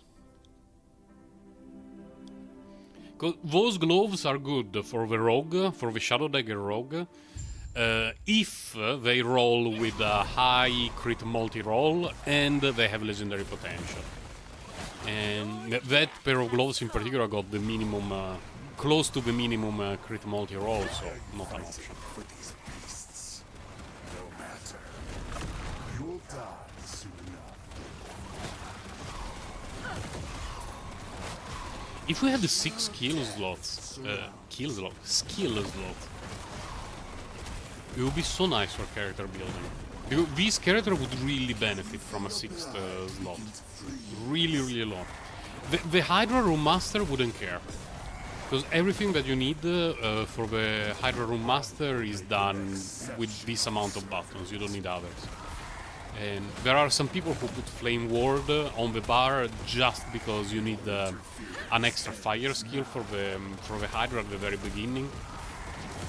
But it's not necessary. This character would really like an extra slot there. Really, really a lot. If it was a microtransaction, I would pay money for an extra slot here on the, I don't know, the T button instead of a portal, having an extra skill.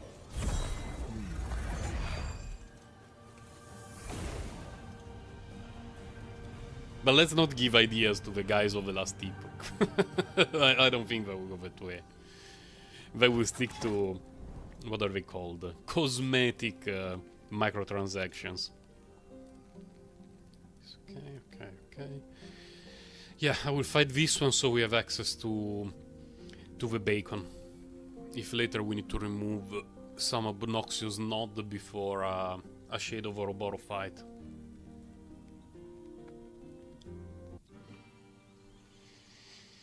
I really wish they will find a way to have offline players be able to access cosmetic stuff. Because some of the things that they introduced in the game look neat, and I'm sure that over the course of time they will introduce more animations and equipment that is going to look great, and I would really like to have my character have that stuff on it. But since I play offline, I do not have access to that. I can understand that they don't want those kind of things to be shared between players who don't have them, but there has to be a way, a check that they can set in the game.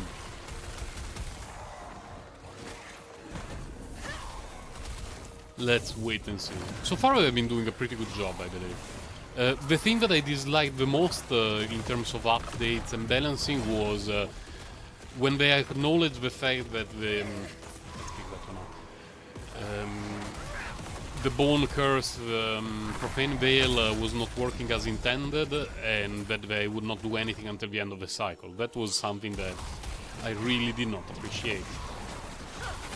And then they changed their mind and they decided to change it, and I was like, big thumbs up. And now apparently they're trying to make Shaman a playable character. Apparently.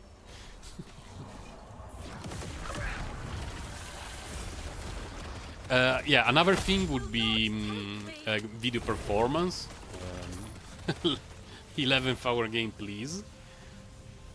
Because as I mention often, pretty much every time that I stream, this is a Ryzen 7 3500X with 32 gigabytes of RAM and RTX 3060 with 12 gigabytes of RAM, so there is no reason for a hack and slash game to drop that amount of frame. Not even while I'm streaming. All of this is giga trash. Okay, so that one we keep it available for later, and we keep building. It's not influence. I will call it influence. Fuck off, Last Epoch. You should have given it a name that makes sense in my brain. You didn't do it, so now you pay the price. I will call it influence. Influence was the thing that in Warhammer Online you would farm in each region in order to get rewards, and you could do it both in the PvE area and in the PvP area. In the PvE area, it made sense. You know, you found your spot, you killed the mobs, you did the quests, done, easy. In the PvP area, the idea was, oh, you kill your enemies while you're defending your realm, or while you're attacking enemy realms, and you gain influence. The problem is, players realized very quickly that if you could arrange teams with the enemy, so that you would do something like, oh, I conquer your castle, then you conquer my castle, then I conquer your castle, then you conquer my castle, you would be influenced way, way faster and get those rewards faster. So, most of the time, Realm versus Realm Knights in Warhammer Online were just realms avoiding each other and conquering keeps and towers and whatnot that were undefended, while your enemy was doing the same, so that everyone would build influence. It was one of the most poorly designed systems I've ever played in any PvP/RVR game. And the PvE was also S. I mean, the endgame dungeon was bugged, and it had been bugged forever, it was never fixed. And by the time they closed the servers of the game, it had not been fixed well, so... It had not been fixed yet. I wonder why the game failed horribly so quickly. It was one of the shortest-lived online games I've ever played. Definitely among all the MMOs that I've ever played. Outside of MMOs, there was a shooter called Loadout on Steam that I really, really liked. It was a free-to-play shooter where you only had to choose weapons and you could customize your character a lot. It was not a hero shooter, not like Overwatch, but you could customize your characters, like deal more damage, or be tankier, or have damage over time abilities, be faster, jump higher. And it was really cool. I don't know what happened to that game. It just closed down. They were not making enough money. And it's a shame, because there were quite a few people playing it. It was not a hit with millions of players, popular streamers and stuff like that. But really a lot of people played it. And it was fun. One of the most fun shooters I've played in a very long time. It's a shame that it ended how it ended. There was a period that lasted months that every day I would go back home and just play Loadout. I have not seen an Exsanguinius in a long time. The last time that I got one was Legendary Potential 3, but after that I have not seen one, not even at 0 Legendary Potential. We're still very far. 98, 100, 56. Let's go that way. It's still early morning for me, it's 10 o'clock. I will need another couple of hours to feel completely awake, and until then we'll be yawning mental nonsense.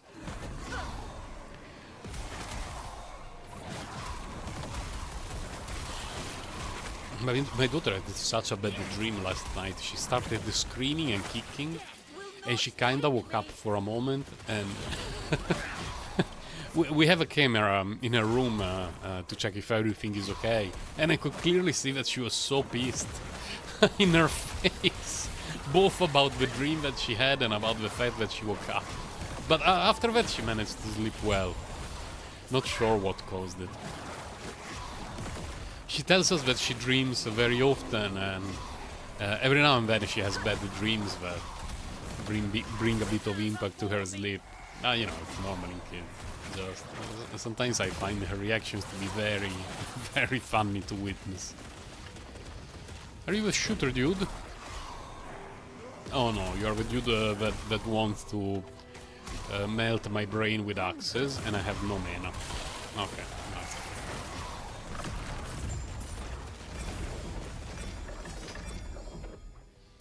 Hungering Souls. Which one is Hungering Souls?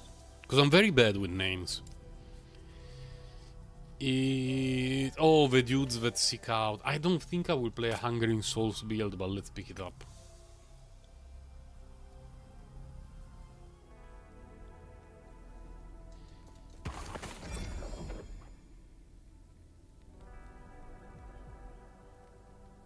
Wait, increase physical damage while... Oh, for the Leech build. No. Don't have plans to play that. It looks cool because you basically walk around, hover around rather, like the Grim Reaper, but after this I really doubt that we'll build another Acolyte. We're pretty much done with Acolytes. If I can make it to Corruption 1000, and I will see if the Shaman has become a playable character after the recent changes. Not really changes, they're bug fixes, because it was like 8 or 9 abilities that were not working and or they were not scaling, so I would not call them changes.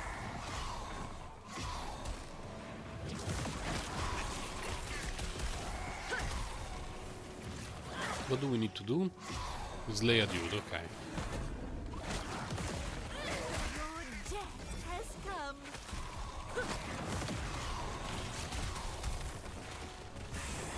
Yeah, critical shrine for this build.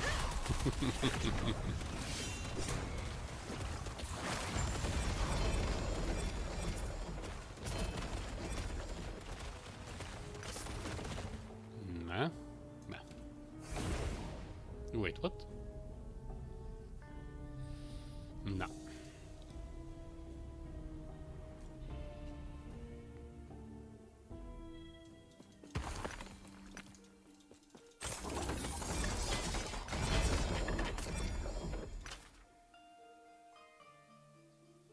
Why are you showing me this?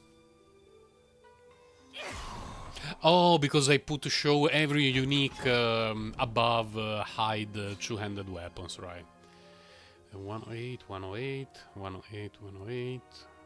Can pretty much go in every direction. I already have one monolith available.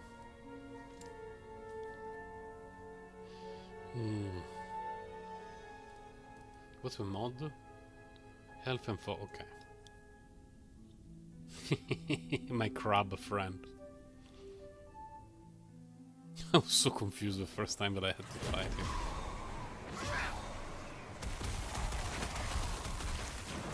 Your death has come.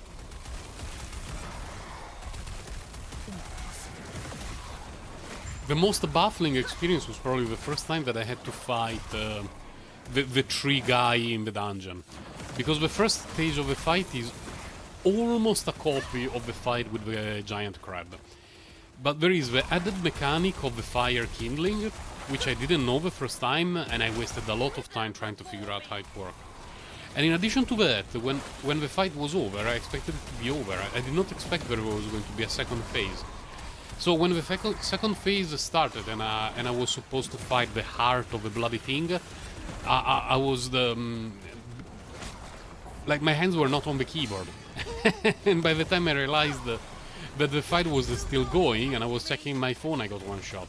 It was a very embarrassing moment. I'm glad that it was not recorded on a stream. Or it would have been remembered for decades. But I still remember it. And I will remember it for decades, unfortunately. Let's keep it trash. Let's keep going. Everything is 108, 112 in every direction. Let's go this way. Oh, I cannot even say that I need a coffee because coffee makes me sleepy.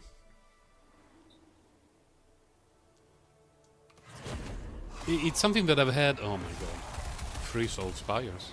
Yeah, it's something that I had for many years now. That if I drink a coffee, the high of the caffeine lasts for like 5 minutes, and then I start to feel sleepy. So it's less than ideal, way less than ideal. Why am I so slow? Death will not take me.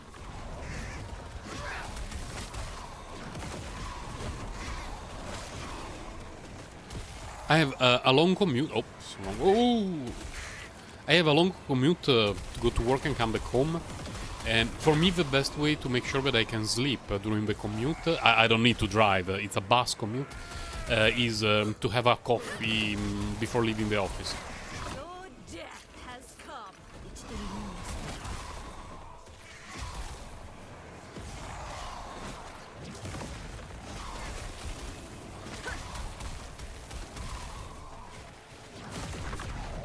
Death will not take me. Nice, they died at the same time. Oh, the other one is here. I didn't notice it. Did I walk by it? I didn't notice it. Now, I want to believe that I was on the lower part of the map. That's what happened. It's definitely what happened. anyway? Am I really full of shards? Yep. Plus a few things. Well, it will be more meta to check here and here. Exsanguinous, legendary potential 4, let's go! No.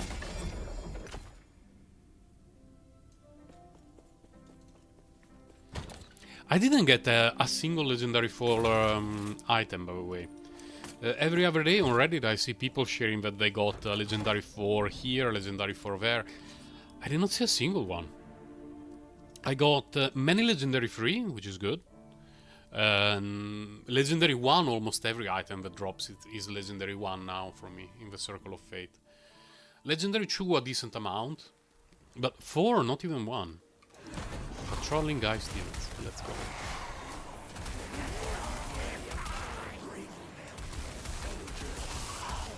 On some items the chances of legendary 4 are so low that even considering the large player base, it still surprises me when I see one. Like, I seen an Alchemist Ladle, the Mad Alchemist Ladle, the one that only drops from the Exiled Mages with legendary potential 4. It's like, oh my god. Like, the drop rate is abysmally low. In addition to that, you need to find a mage. Like, it's not like every time that you clear a map, you clear all the map, all the echo to find a mage. Really surprising. But you know, it's luck.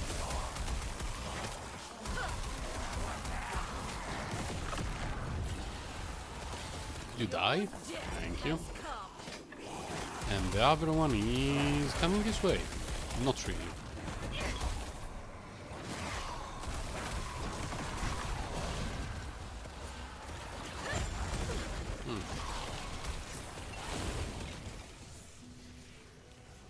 We should be very close to be able to fight the boss one more time.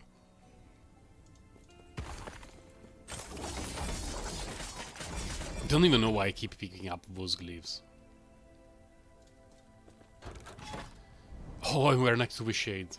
Okay, so we can fight the boss. Enemies have a 40% chance to apply mark for death on hit. What the fuck? Okay, let me think about this. We have one bacon there, meaning that we can lower the countdown by 1. This one lasts 2. So if I clear this one, and the dude is an undead actually, so I don't want this one before fighting the boss. So I guess the better value proposition is this one is a pain in the ass as well.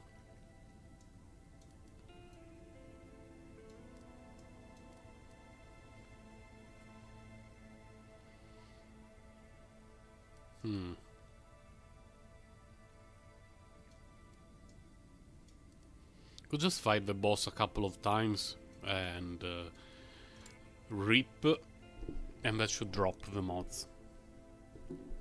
Sometimes it does, sometimes it doesn't. I'm not even sure on what the...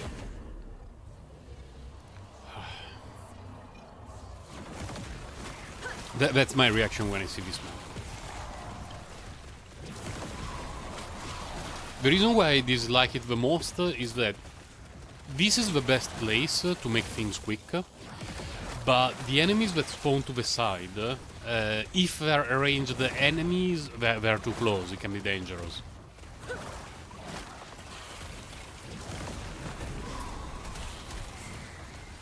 So it's overall a not particularly fun experience. Thank you, Dopamine, thank you. Hopefully we will make it even higher than that. And have a great weekend. It's Friday. Weekend is almost here. What am I going to do this weekend?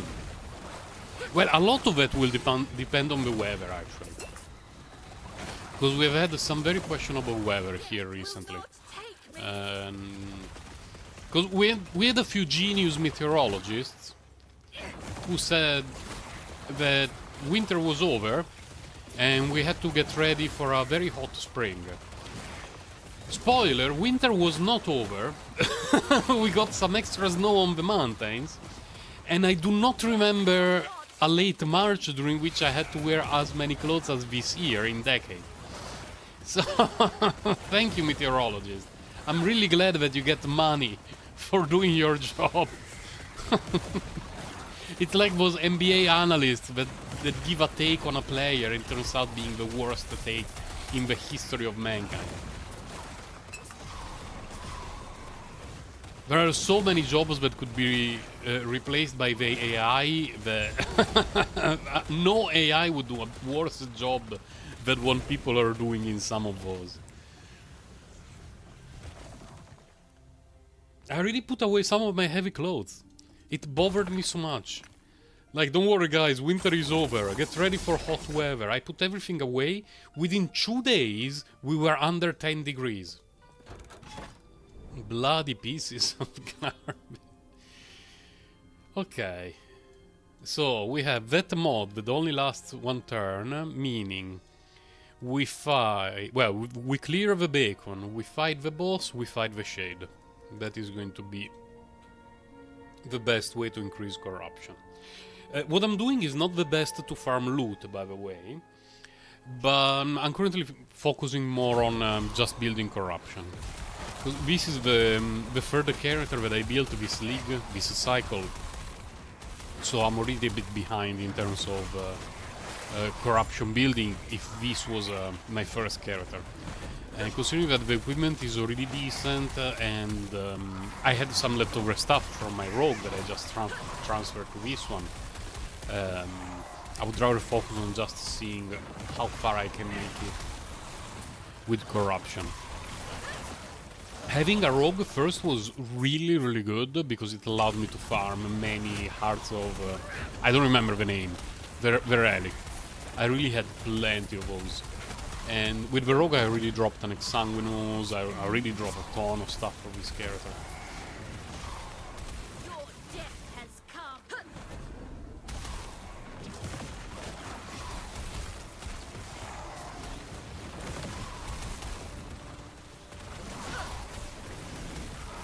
Ward is still holding, which is nice.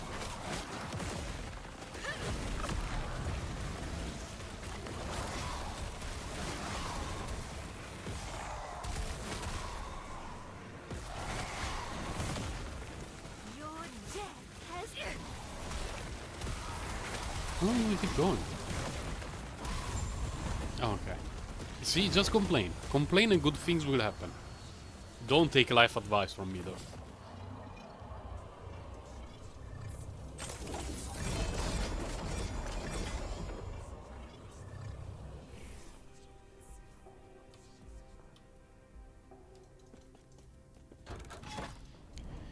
Okay, no mods, we fight the boss and we go to the shade.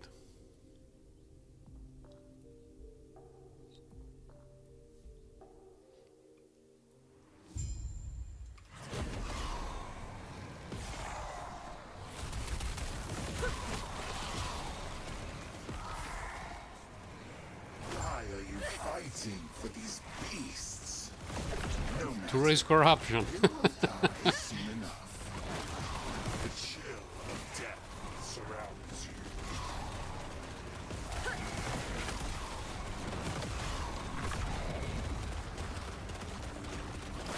Can you feel your blood begin to freeze?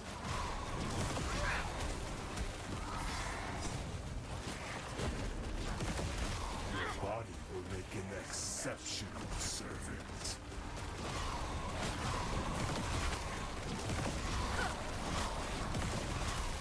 I did this fight so many times with cold resistance around 50. After bringing it past 70, I pay very little attention to the fight, which is the most dangerous part. Rolls are low, I don't care about that, and let's keep going. Hello, cow friend. Now, Shade. And if I can kill... Well, no matter what happens to the Shade, whether I can get it or not, I will need a very quick toilet break. It's not chocolate cake break. It's it's the other kind, the kind that doesn't take very long. But I still need to go to the toilet, which is downstairs. We have a bedroom on the second floor and a toilet on the first floor.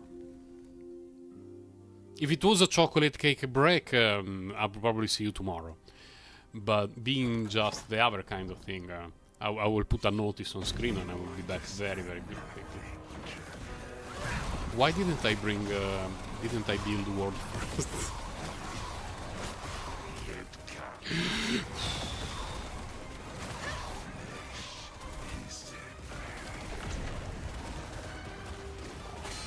Oh, that hurt.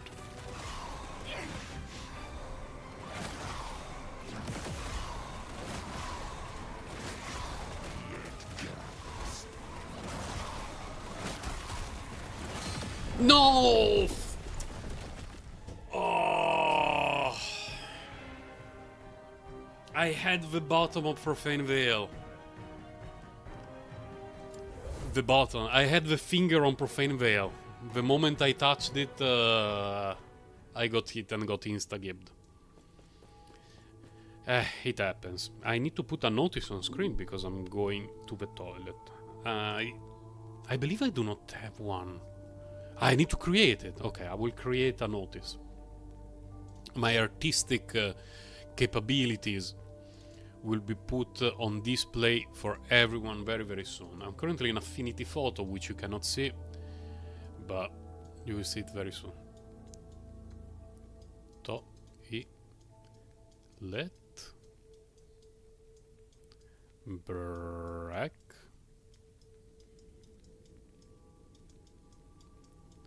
with a smiley face. Be right back. Oh, okay.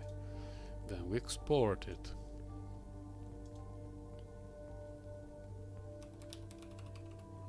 And we put it on screen.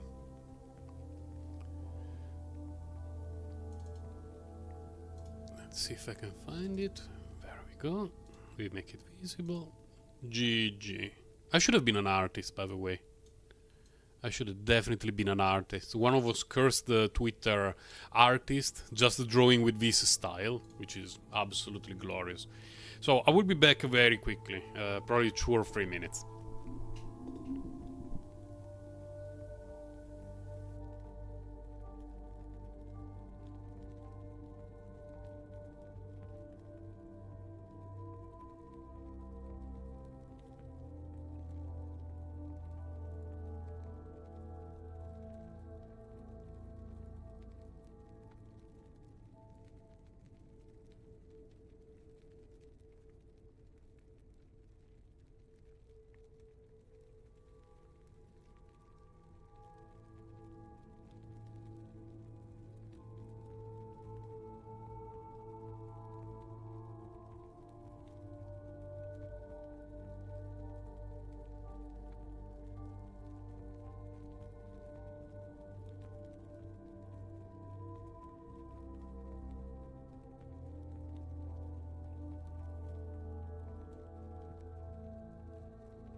Masterpiece. Beautiful. As promised, it didn't take very long. I just need to rename the file because I want to keep it. Right back. Toilet. So let's see if it works. Yeah, okay. So any time that I need a toilet break, it's already on OBS forever. Unfortunately, we got insta-gibbed. It's only 5 corruption if I clear it like this. Not worth it at all. Then let's clear some more stuff, I guess. To at least fight the boss one more time. And build an extra 10 corruption.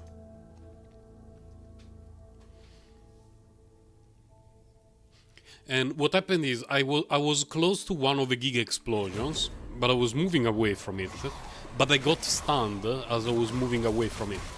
And my finger was on Profane Veil to tank everything, but the explosion went off before the stun finished. Unfortunate, but it happens. We are at 830 corruption, something like that, so a little bit of a difficulty spike has to be expected. Freedom. Finally. It's shocking for me that I've not seen a single relic with the mods that I want yet. Like, not even low mod. Like a tier 6 or something like that. Hey, hold on a moment. This one is not bad.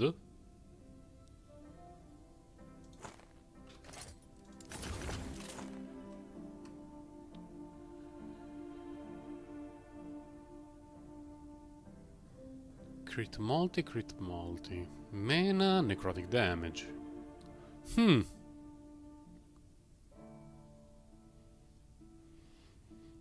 To require a bit of crafting. Because the problem is that I need to get void resistance on this. It's a pity that both prefixes are really high tier. Because in this one I locked the increased spell damage by itself. And then I proceeded to craft it. With this one I cannot do it. But definitely worth saving. Yoink. Oh my god, there are shades everywhere. I need to build the thing first. And then worry about the shade.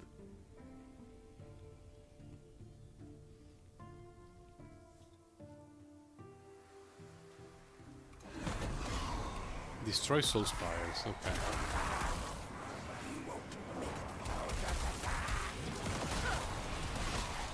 Oh, yesterday I had an Alt F4 game in Honkai Star Rail. Because I was farming relics for Acheron, in theory.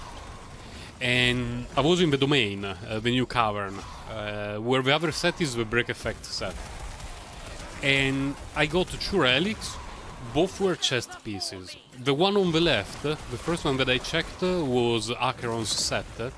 And it was like hit point main instead with just emptiness and death as a substat. And then I hovered on the other piece. And I have a chest piece from the break effect set that as substat has crit rate, attack percentage and break effect. After seeing it I altered for the game. I don't even know if I had more leftover energy after that, but I doubt it.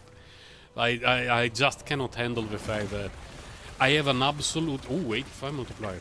I have an absolutely cracked set from the set I don't care about, whereas the pieces for my potential Acheron are the absolute worst. I kinda regret using those 30 plus fuel in Simulated Universe 8 because I didn't get anything. I should have just dumped them in the new Cavern of Corrosion and see if I could get anything. It's very decent for a lot of characters, so it would have been okay. In theory, Simulated Universe 8 is better value, but since I didn't get anything useful, it was very bad value, unfortunately.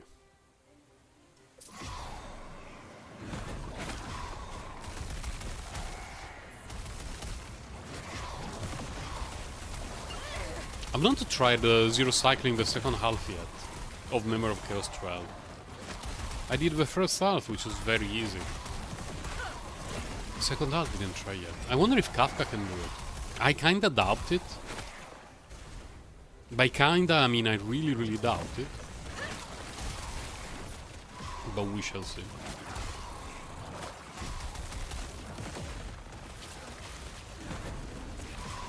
Oh, it's an ambush. I did not even notice.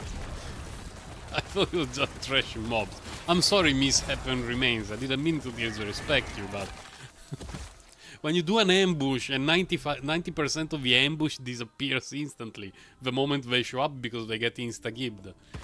And the only thing that survives is at half HP. Not a particularly effective ambush. And I cannot pronounce the word effective without thinking about Oblivion, the movie with Tom Hanks, where they very often during the course of the movie talk about being an effective team. And one of the most meaningful moments of the movie was when the leading actress says that they are no longer an effective team. And now every time I see the word effective, I think of that movie, which I liked a lot, by the way. Really, really a lot.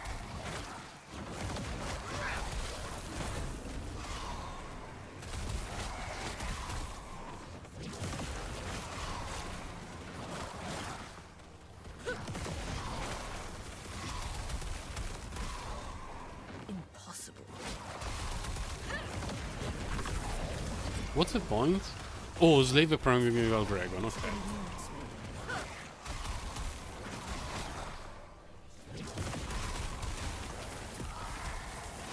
It was an hour ambush. Okay. Since we are building influence, let's just kill some extra stuff. We're close to the max bonus. And this is a good map to do it because it's mostly linear. So you follow a path, you kill the monsters on the path, and then you move on with your life.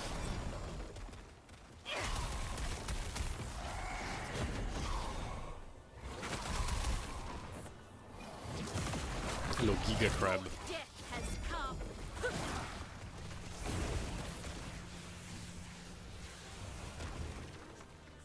I have a very weird relationship with crabs in real life, because I like to eat crabs for the flavor, but I hate having to open them because it's really troublesome. It takes forever.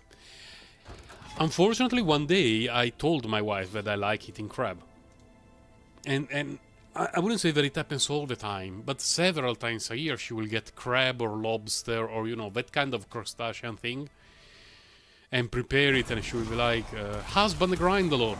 I know that you really, really like this. And I'm like, fuck, it's true.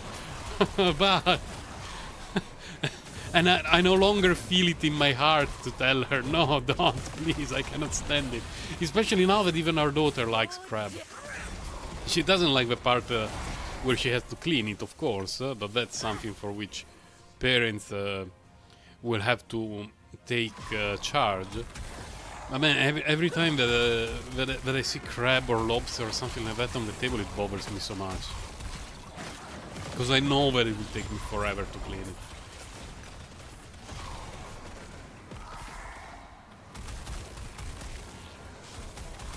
Things like clams, you know, shells in general, that's fine. That's great. I like seafood ever since I was a little kid. My brother and my sister not so much, and it's something that always bothered my parents, because both my brother and sister only started eating fish much later in life, whereas I had it ever since I was a little kid. I've never been a picky eater, by the way. No matter what my mom prepared or which restaurant my father took me, I would be happy as long as stuff was edible.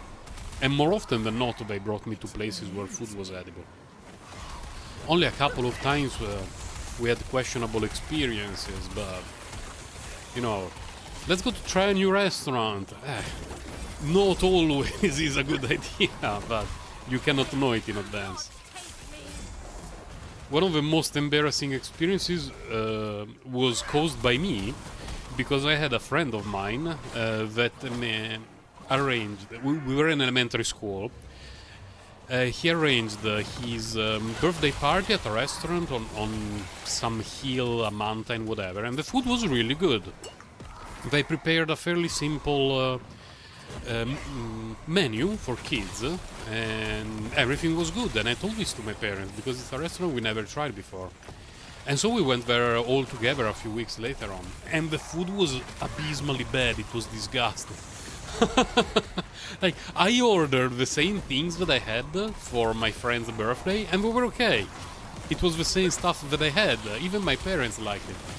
But they tried some other things that were not even particularly difficult, like a veggie soup, some meat with whatever. Everything tasted bad, and the only thing that felt barely edible had dead mosquitoes in it. It was a summer evening, there were mosquitoes flying around, and a couple of them decided to commit harakiri inside the meal for my dad. It was so bad. I felt so guilty, even if it was not my fault. Of course, they made fun of me for years for that. It basically scarred me for life. I always had bad experiences trying to... how to say that? Recommend restaurants to friends or bring them to places. When I was in my university years, I told my best friend that I knew a place that was very good just outside of our hometown. The problem is that my concept of just outside was very far from my friend's concept of not far. And we started driving on mountain roads, and suddenly there was an insane spring storm. Really, really insane, with no visibility. So after 20 minutes of driving under the basically torrential rain, with no visibility outside of the window, and the driver was a guy who just got his driver license, and he was driving his parents' car. Our dinner became McDonald's for the night. It's bad, man. But it was a very good restaurant. I still remember it. Just we were not there yet.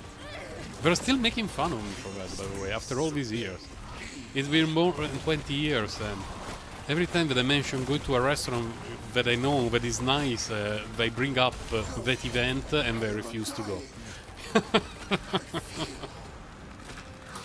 I always need to have a Google Maps location, reviews from other people.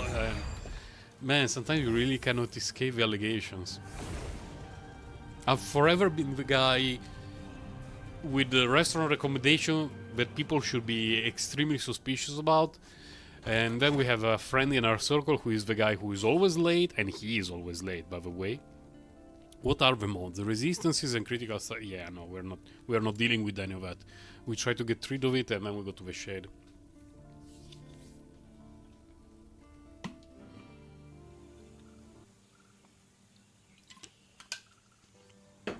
Find the bacon, charge the bacon.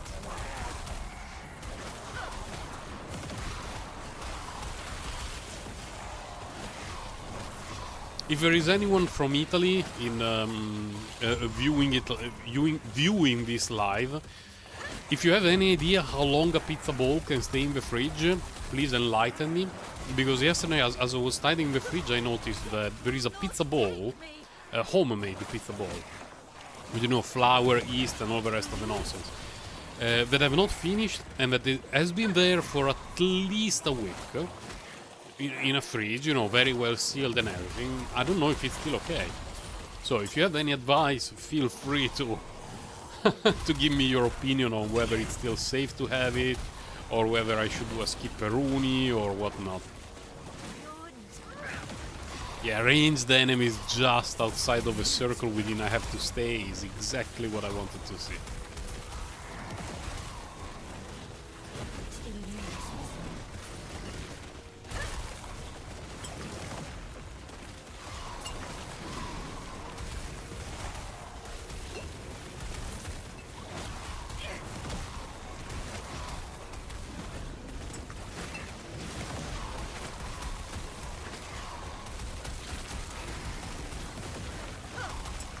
Impossible. It eludes.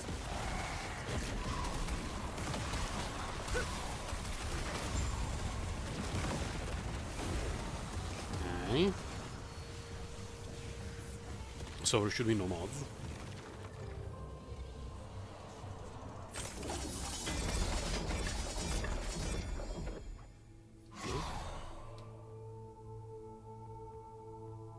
Something was left out. Okay, stuff that I don't care about. Fine.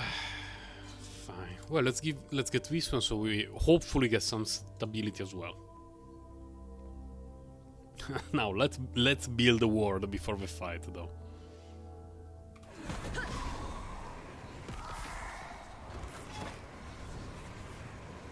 The previous fight I didn't build ward. Very bad things happened, to say the least.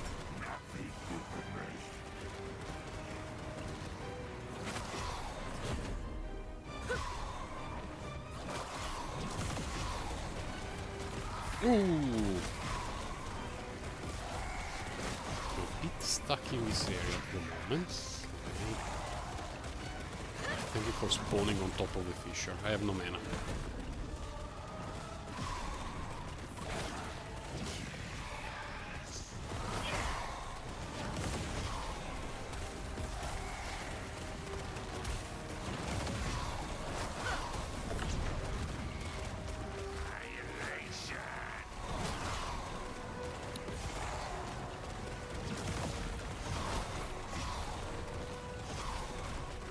No, mana. Oh. Oof. When I got stunned without mana, I almost had to put this back on screen and take a chocolate cake break. But luckily there was no need this time. Everything is bad. Everything interesting hidden? No, let's go. What is it, 245?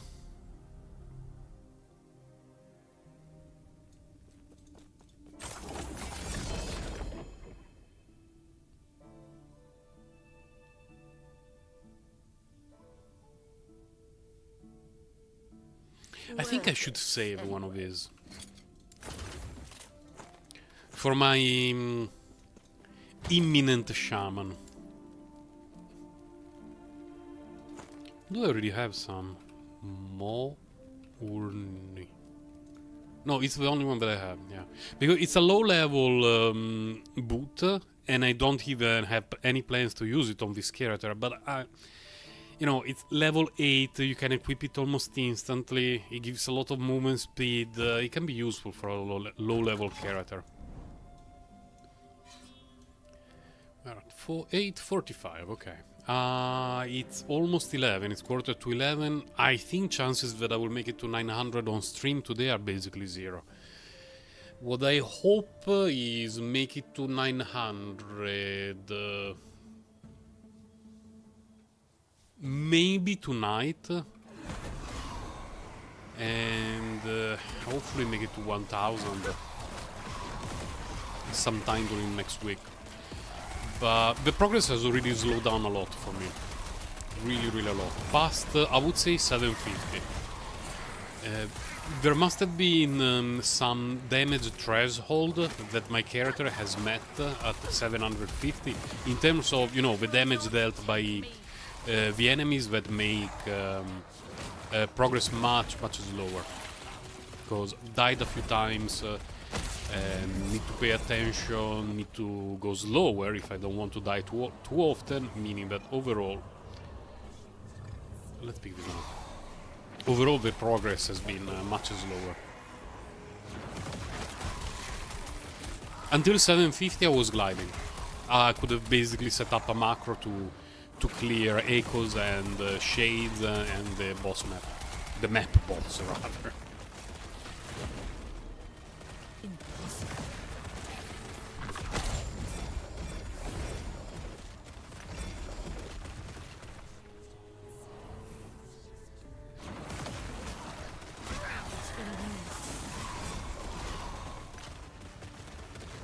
Nah.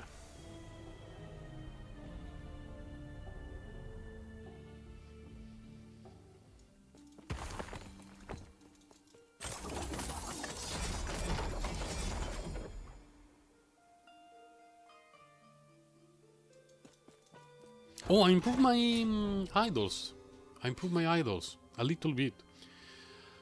More hit points. This one I need it like this because my elemental resistances are not all at the cap. So if I take this one out, nope.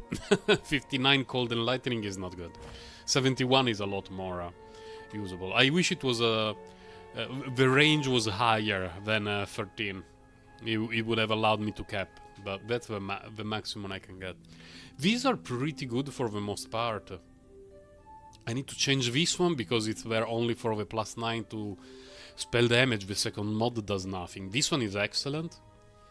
This one +10 spell damage, nice. The second one is useless. And here this one is very good. And this one could be worse.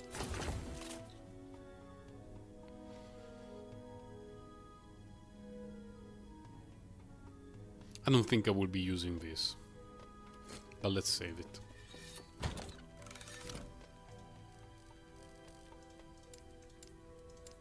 Still thinking about the shaman, by the way. Yeah.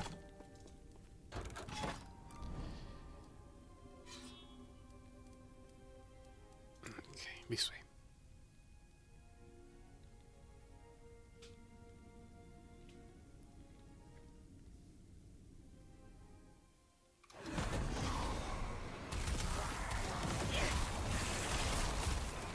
Base the haste shrine. What do we need to do? Oh, locate the furnaces, leave a furnace. That's okay. But usually in this map the enemy is at the very, very end of the map, so we can build a bunch of influence.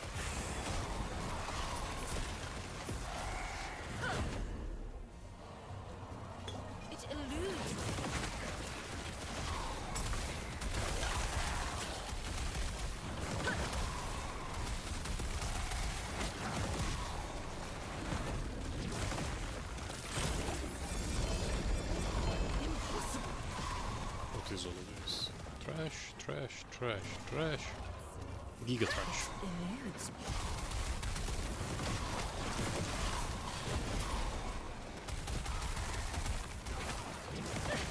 Wither before me. Impossible. It eludes me.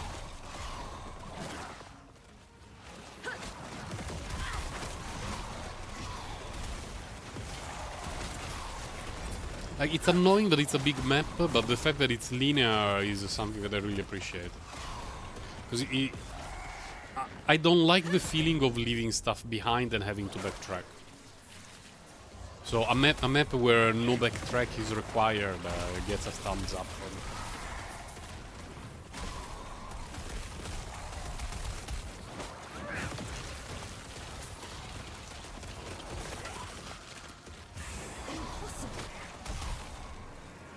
I think that always bothered me in Diablo 2, which is probably the single-player hack-and-slash game in which I put more hours over the course of my life, is all the maps were extremely open, and so if you wanted to clear everything due to drop rate or, you know, specific mod items, it was a little bit of a pain in the ass. I didn't notice there was a mage.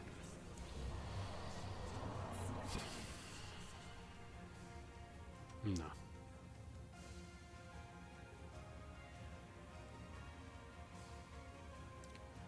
Tier 5 zombies with cooldown recovery speed, health. Fine, it's not awful. Let's pick it up.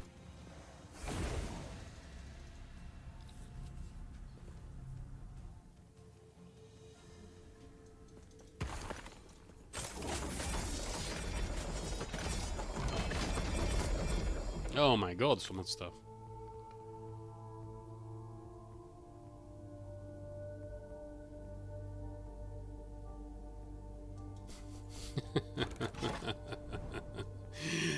I really need a more strict loot filter. But it's already pretty strict.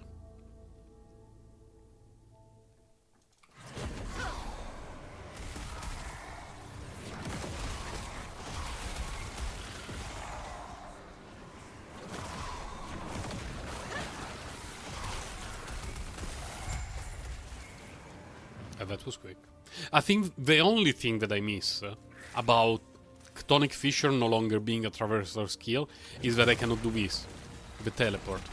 It saved me so much time.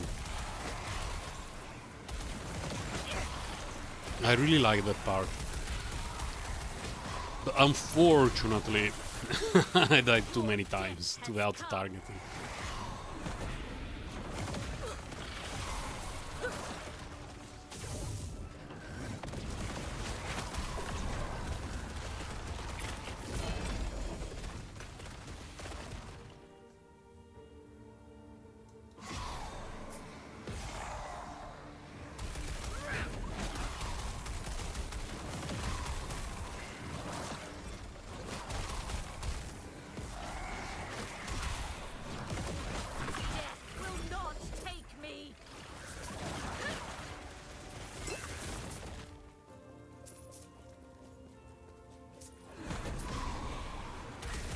I don't remember if the warden is the shooty guy. It might be. It's not the shooty guy.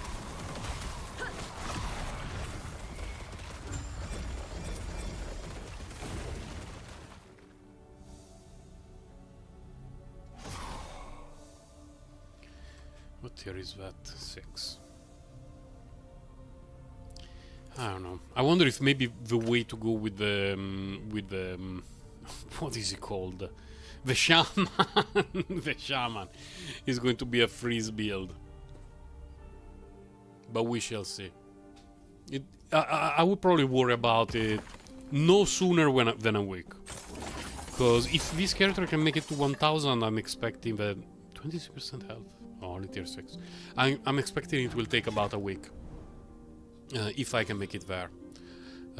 Probably a couple of days to make it to 100, then slowly grind, slowly and hopefully safely grind to 1000. And after that I will build a shaman, see if I like it.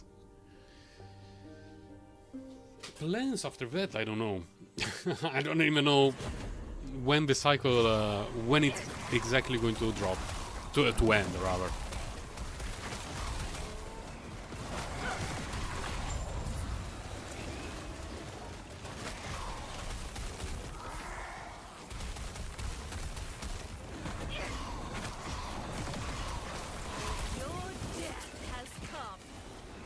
Hello, mage.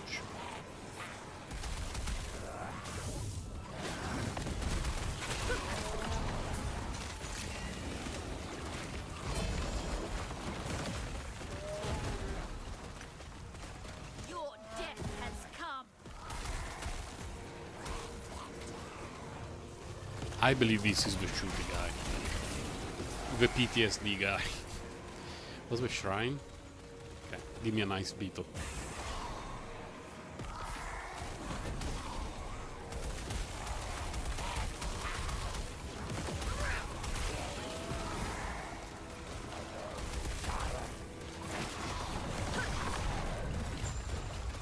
G.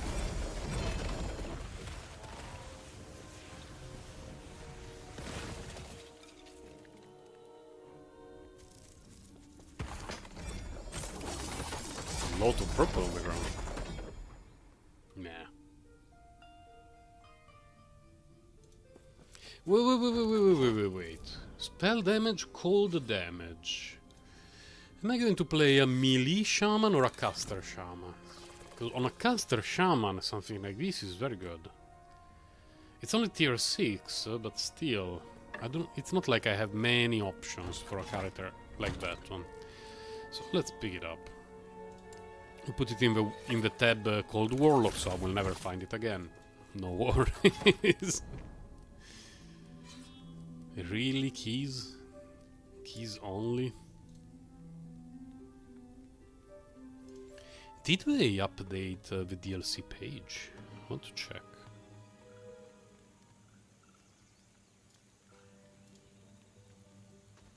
They still have not updated the DLC page on Steam. That's annoying. I got the Giga Ultimate Edition, and the thing that interested me the most is the soundtrack. Because there are some of the songs in the game that I really like them. And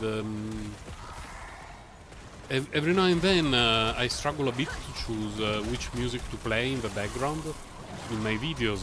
And there are some from the Last Epoch that would fit well. But they have not updated the soundtrack yet. Weird.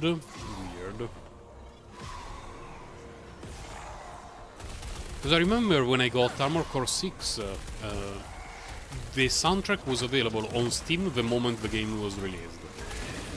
And they updated it separately on their YouTube channel, which was a scam for me. Because I uploaded the Armored Core 6 soundtrack on my YouTube channel. Didn't get any copyright claim, any copyright issue, everything was fine. And it generated revenue for, I would say, close to a month. And then they uploaded their own soundtrack, delayed by quite a bit, and they put a copyright strike on my channel, which was very, very weird. I even contacted them asking me to lift the strike, because while it was on, there were a few things that I couldn't do on my videos. Like timestamps wouldn't work and some other things. But I was really annoyed by the fact that they copyright the strike content basically a month later, just because they uploaded the soundtrack a month later. Really obnoxious.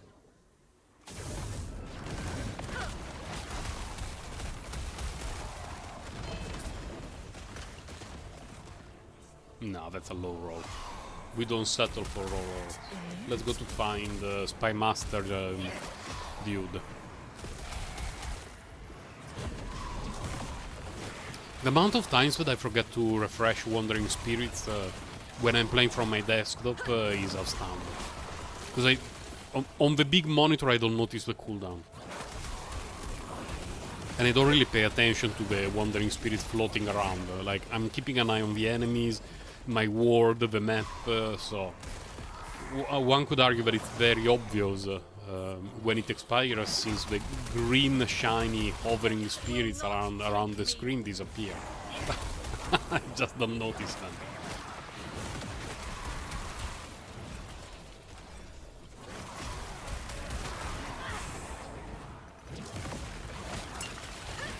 Void penetration shard.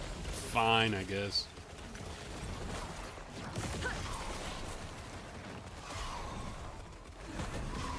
How far are we? Oh, okay, not far from here.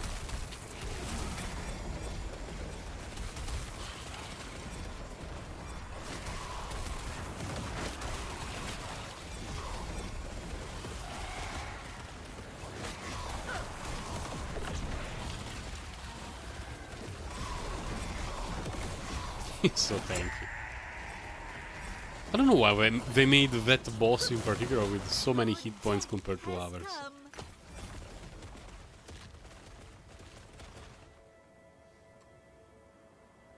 Still tier 6. 288 is very high roll.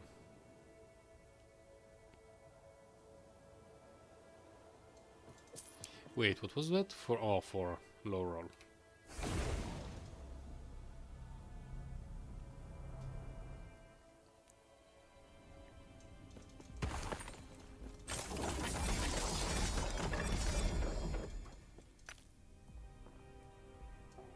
Wait, what was that? What, oh, crystal avoidance. Can fight the boss, fine.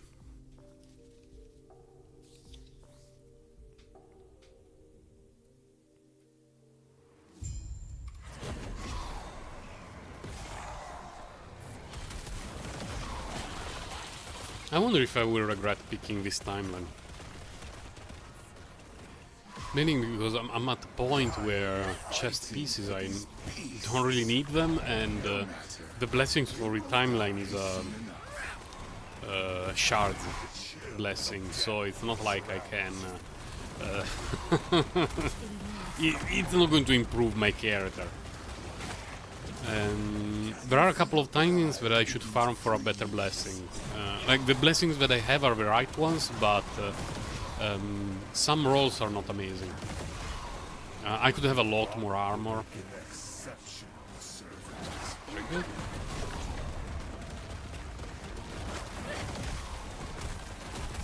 Your interference ends now.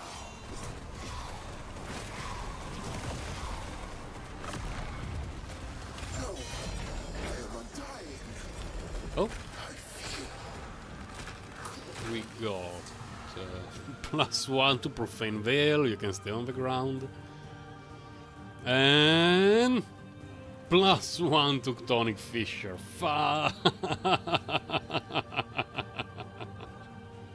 Close! Close, we're getting there. We're getting there.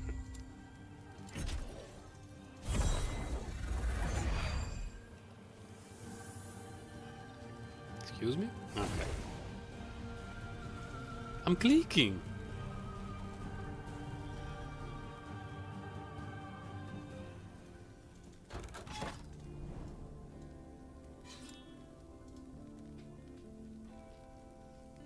It's cool that you can customize how drops look like that, so that something potentially exciting drops, it really feels like, oh my god, what could it be? And then it's a turd. You know.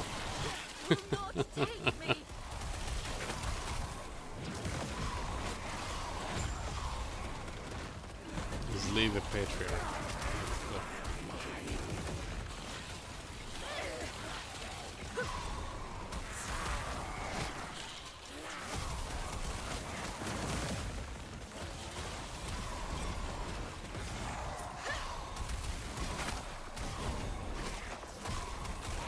Oh no, there's a mosquito in the room. Oh, wait a moment, maybe I can snipe it. It's on the wall.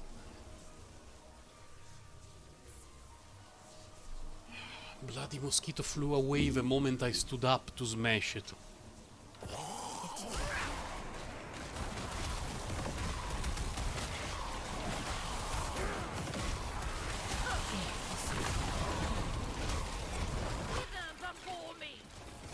Wait, he's still alive? What the hell? I thought it was dead.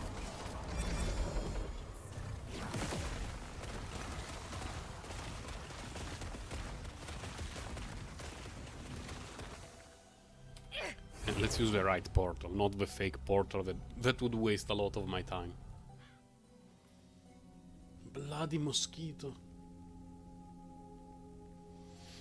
It has not beaten me yet, which is something that I can definitely appreciate, but it's only a matter of time, unfortunately. Nah. Oh, interesting. Well, this one not so much due to the timeline stability, but we will go in that direction, I guess. What's the time? A bit past 11, okay.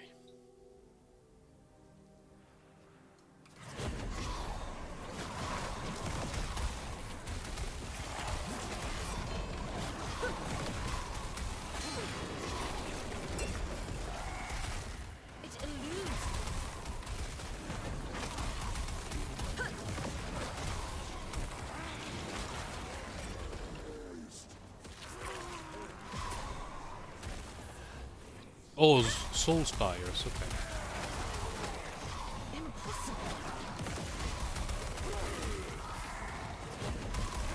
No, I cannot move. What the hell?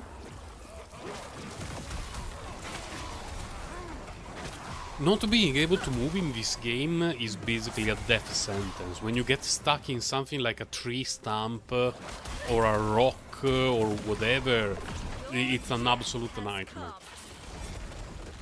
Because the AI of the enemies is such that if you are in a place and you move, most enemies will not be able to hit you. Because they either target you or they target the place where you were, so you're not getting hit. But if you're standing still in the same place for just a moment, especially at high corruption, the amount of insta-gibbing that happens is absurd. Here I died because I thought that I was safe. I thought that the spires would not shoot at me, and instead they shoot at me.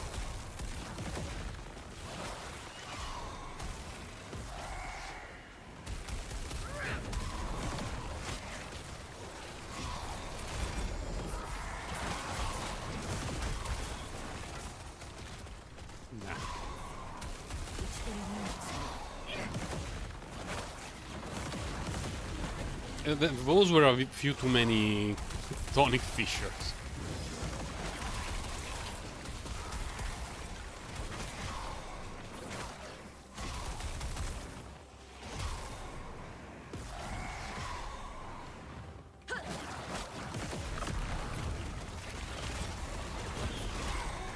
I'm starting to have the feeling that there is going to be an ambush, rather than seal the gate.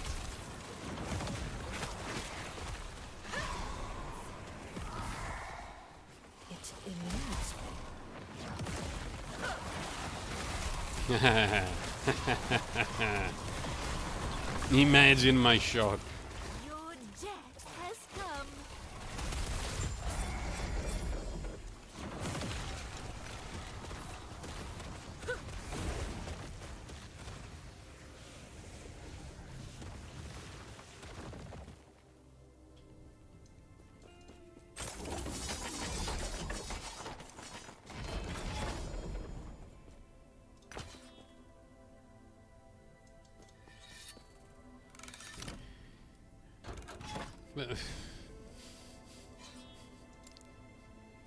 Sad, sad. But more importantly, we need to find the shade of Robis, because we are still. I mean, we are already pretty far from the center.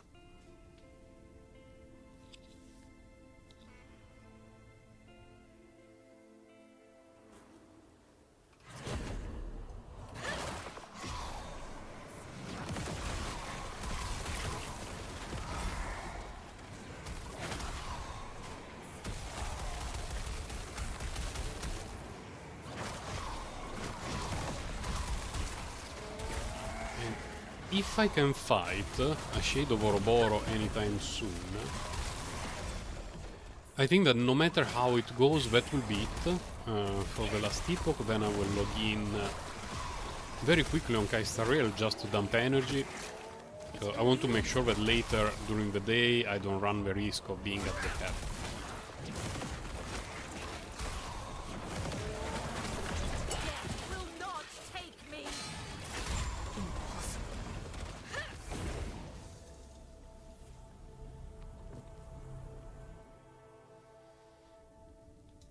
First, let's see if we can find Shade.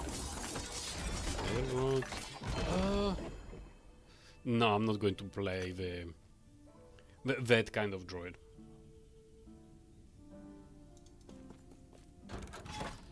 Still no Shade. That's odd. Then I think I will go in this direction.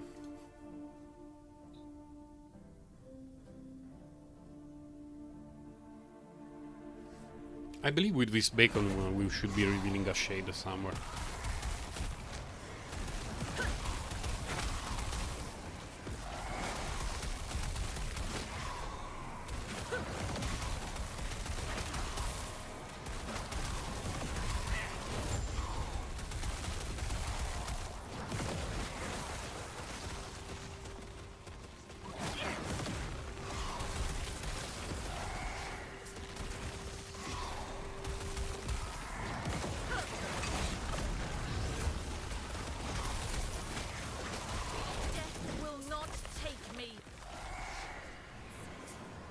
I wonder if the damage of these guys, the purple-looking dudes, has been nerfed at release.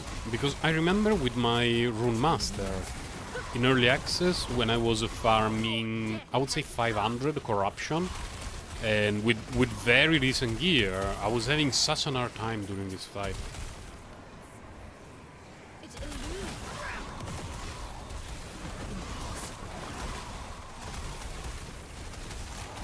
But the balancing of all enemies have been reworked a bit at release, so it's a bit difficult to make one-to-one comparison.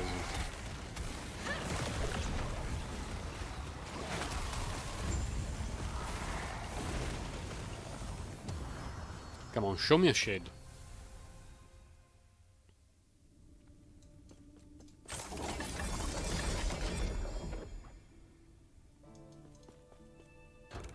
Oh, yeah, we did it. Where are the shades? These actually looks very interesting. Very, very interesting. Because we would make it to a shade, enable one beacon fight, reach very likely maximum thingy. Let's do it.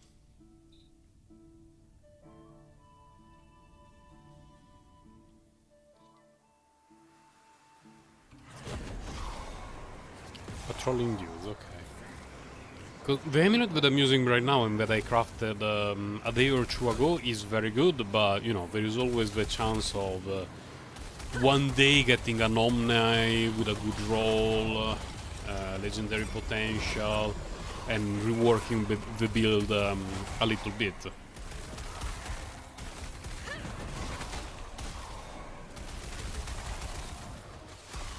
It eludes me.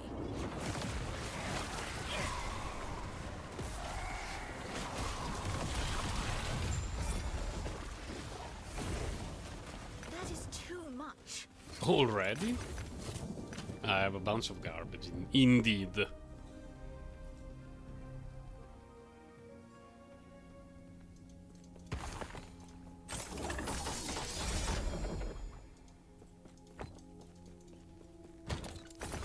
Let's dump it.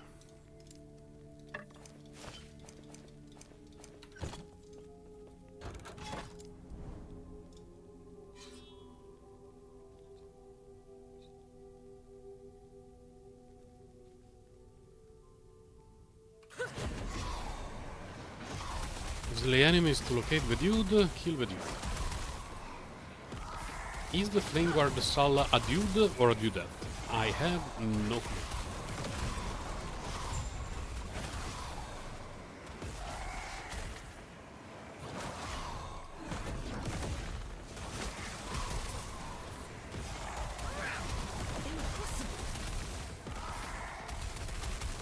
Let's first talk with the mage. Where did he go? Where did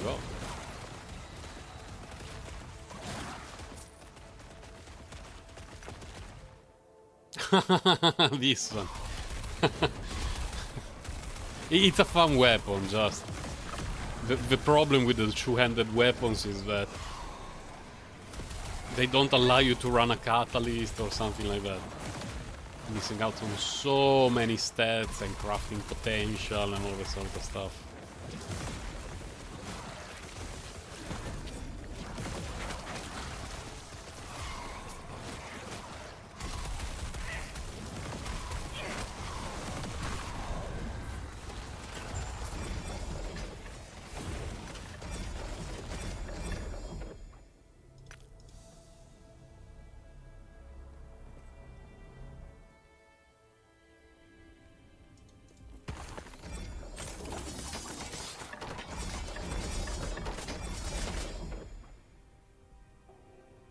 Nothing useful. Wait, 200 word what? Oh, on potion use.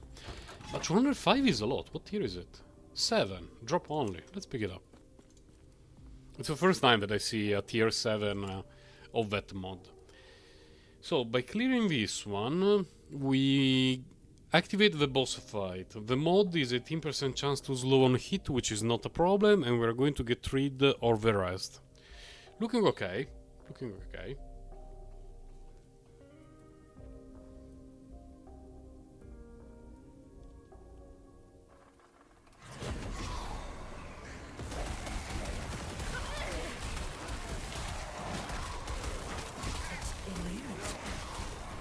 Bloody cows. Slowing me down. Stop shooting at me, I'm almost dead and I cannot move.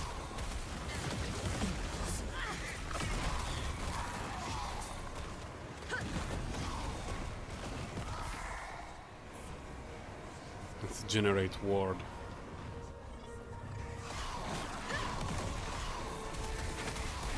Like, the moment they appear, they start shooting. It's so difficult to deal with them.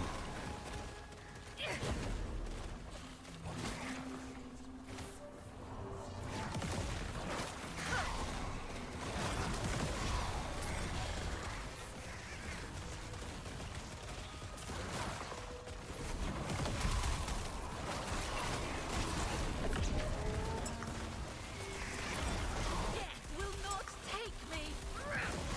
Okay. It eludes me.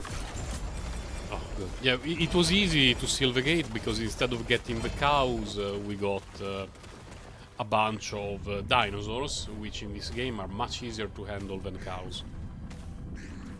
Who is shooting at me? A bird. I want to pick this one up. Again for the future shaman shenanigans.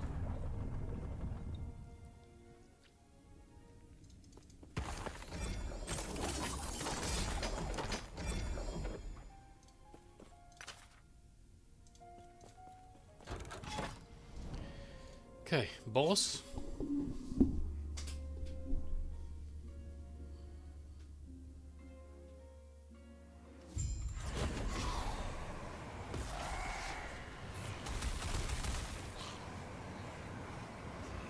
Why are you fighting for these beasts? No matter. You'll die soon enough. Chill of death surrounds you. And when they teleport still within range of the Tonic Fisher, it feels so good. Can you feel your blood begin to freeze?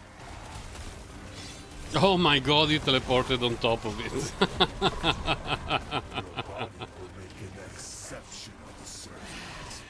Admirable, but mistaken. I cannot move my character, okay. Your interference ends now. Come on, you're dead. There you I am undying. I feel go. Wait, what's the roll? Nah.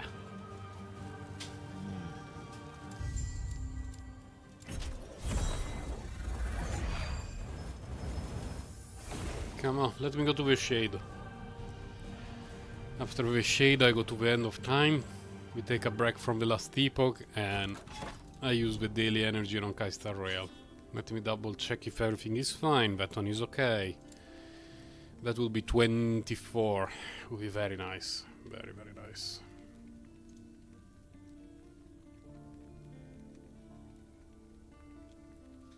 I will have a sip of tea.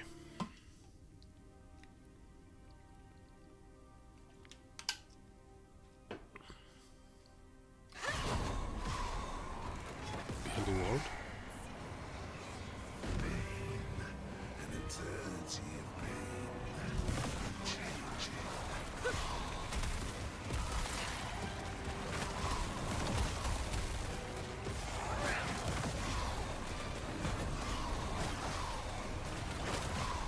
I was very lucky.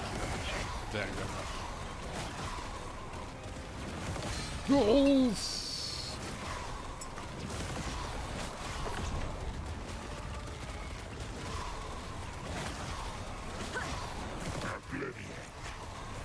No, no, no, no, no, no, no, no, no.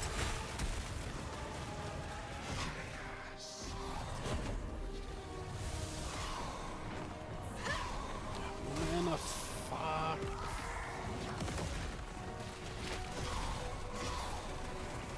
Ah! I knew it was going to happen. Didn't manage my mana well.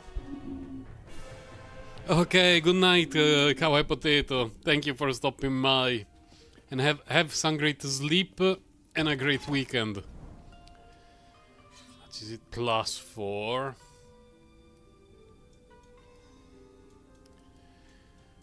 +4, not really worth it.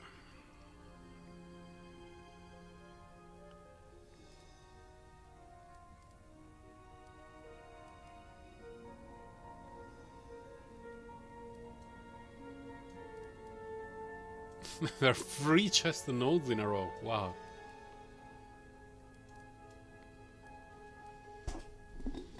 Ah, what a bummer. The moment I started to have those mana issues, I knew things were looking dire for me. Well, I will definitely start on Kai Star Rail in the background.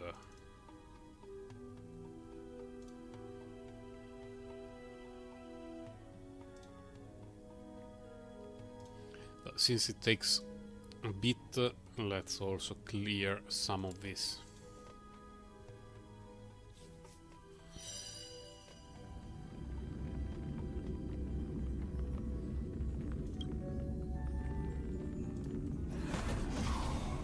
I wonder if I will drop frames having on Star Rail open in the background.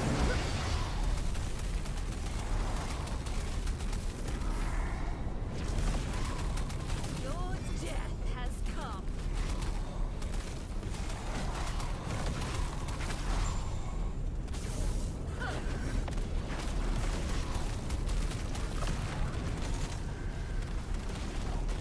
Still alive?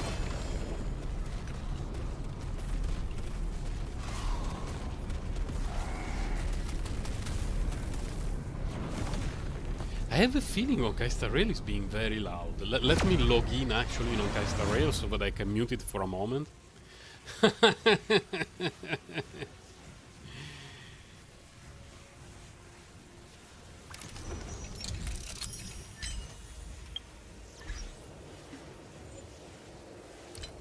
Oh my god, it's a 10 volume, that's why. That's why. Okay. Let's get back in Last Epoch. Because very often when I record a video without my voice in particular, I put the game volume at the max. But when streaming, less than ideal. Definitely less than ideal.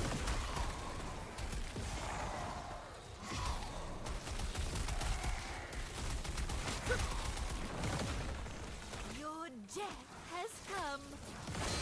Oh, this guy.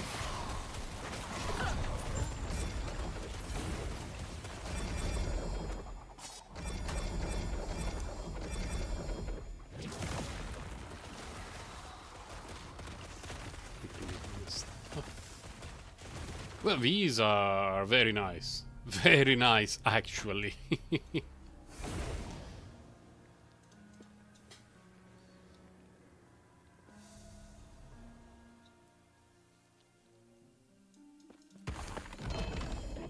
Because boots is another piece of equipment that I will need to replace not too far in the future. So getting extra crafting options is definitely something that I do appreciate.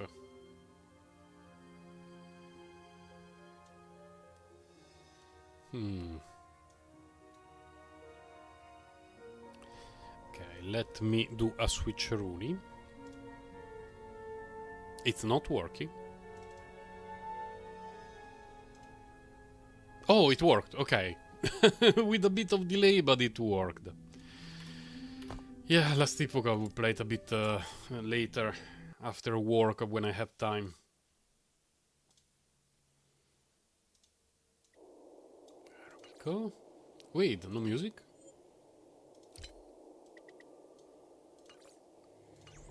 How much energy do I have? 148. 148. Well, you know what? We do just this. We do 3 rounds of this. Then later on during the day, when I have more energy, I will do the other thing. It's a bit loud though.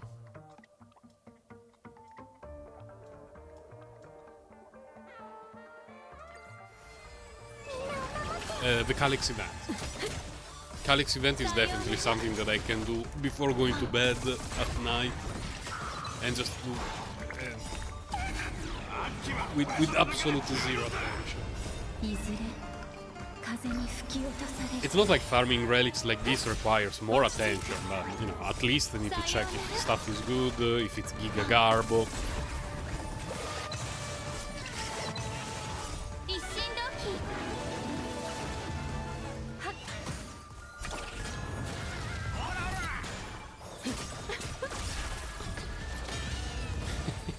Poor dinosaur. Trash. Trash. 諸解散さようなら本質は同じ At least one good relic would make me happy. 立ちな Need さ to recover from getting insta-gibbed by the shade.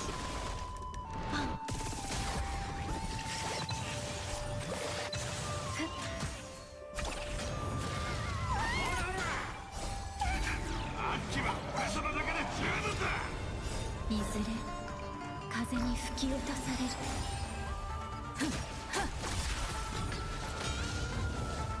一心同期 No, don't use all the ultimates. Man, the autoplay is... It can be a thing of beauty. Oh. I'm sure it will rock retrain. Wink, wink. 根は戻る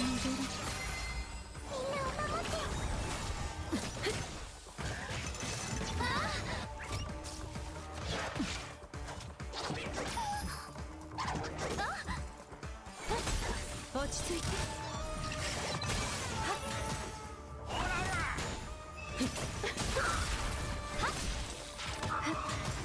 立ちなさいさようなら一心同期 The ultimate right before the second wave. 本質は同じ I can understand that it's a very minor aspect slash feature of the game, but I wish they spent a little bit more resources in not necessarily optimize it, but at least make it more usable 諸解散落ち着いて and reliable. It's already usable. I just finished taking a break because it's time oh my god, time to leave for me for lunch.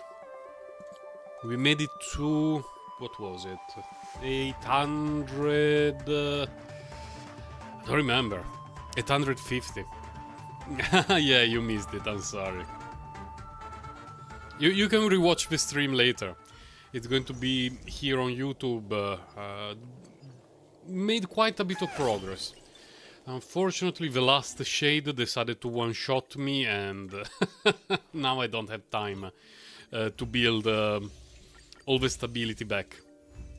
So after doing the daily stuff here in Onkai, it will be about time for me to leave, to have my lunch, and then do my shift, my work shift in the afternoon. And now that it's Friday, first of all, I will thank you to stop by, and I wish you a happy weekend. I'm not super sure if I will be able to stream next Friday, but it's possible. Really?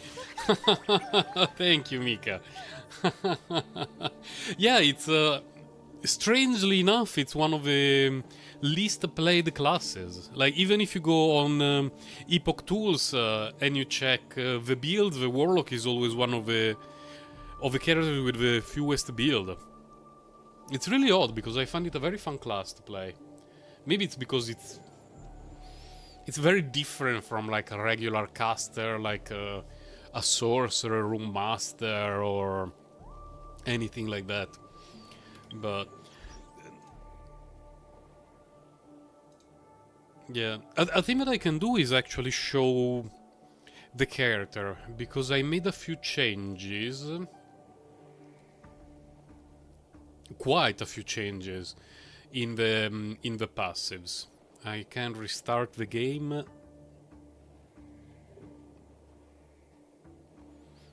Yeah. Yeah, it's a very unique class. I like it for that. And it's very mobile, at least the way I played it. The way I built it. Okay. Let's go back in Last Epoch just for a minute.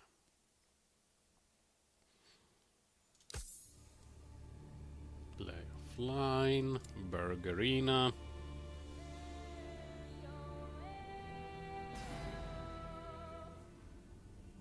Skills are the same compared to a video that I uploaded a couple of days ago. So, Tonic Fisher is no longer a traversal skill, which I miss a lot. But especially when playing with a controller, I just died too many times. And it was awful. It bothered me a lot. Everything else is the same. But I changed quite a few passive points because getting in the 800 corruption range, I was starting to have survivability issues. So I removed a few points here. And a few points... Oh, this one, the haste node, I removed it. And I removed the 3 points from here. For the extra spell damage that was not that necessary. And I boosted these nodes. Extra defenses.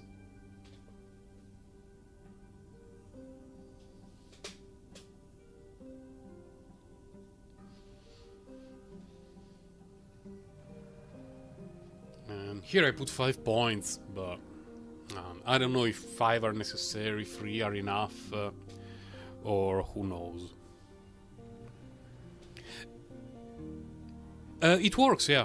I went to check in the training area, and when spamming Bone Curse to create, you know, to stack damned on myself, I could clearly see the damage increasing, so I believe it has been fixed.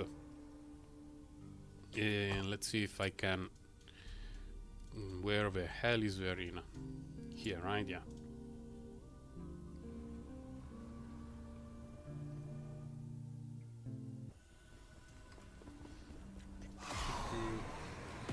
See, sometimes it doesn't target it. For a reason that I cannot fully comprehend.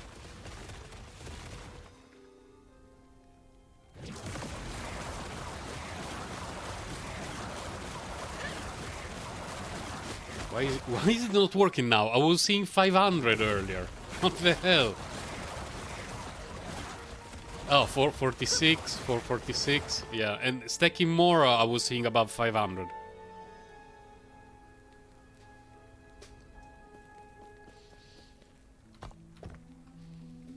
Yeah, very likely. Very likely. The tooltip doesn't work.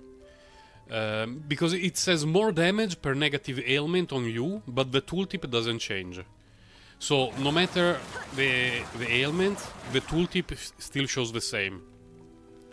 But the damage that I can see being thrown at the target dummy, I could clearly see increasing based on the number of things that I had on me. And the highest I saw was above 500k, and it required me to have stacks. I even tried with the belt, you know, with this one. But then I would be giving up a lot of things.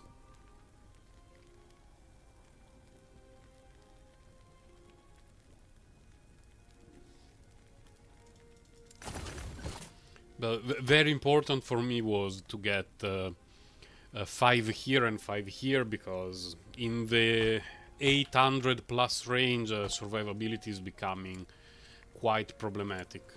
Not there, wrong timeline. What the hell? Where is it? Here. What was it? 830? Oh, 845. It's becoming much harder to survive against the shade, specifically against the shade. Echoes and the boss, no problem. But the shade I died quite a few times, unfortunately. And it's a huge bummer because it stops all the progress. Today I died twice to a shade. Very, very, very giga annoying. Just randomly one shot after running out of of mana, not being able to restack ward and dump Profane Veil.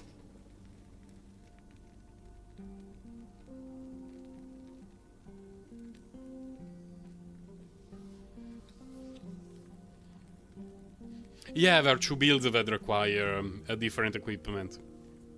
And I spent a lot of time trying to craft a proper belt and a proper pair of gloves.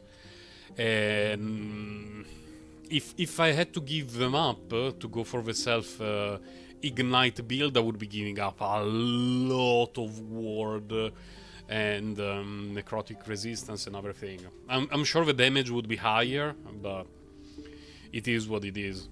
Currently, I'm looking forward to improving my last steps because, yeah, it can be better than this, especially for the legendary infusion, as well as a twisted heart with some legendary potential.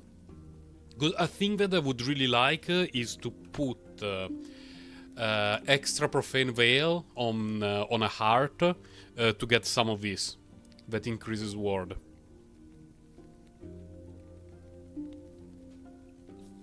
Because no ward is enough. No ward is enough. But yeah, it's almost 12 and I have to go to have lunch. No legendary put. I think I don't have one yet, either. I have some with legendary potential 1, but bad rolls, so I'm not using it. This one has good rolls, no legendary potential.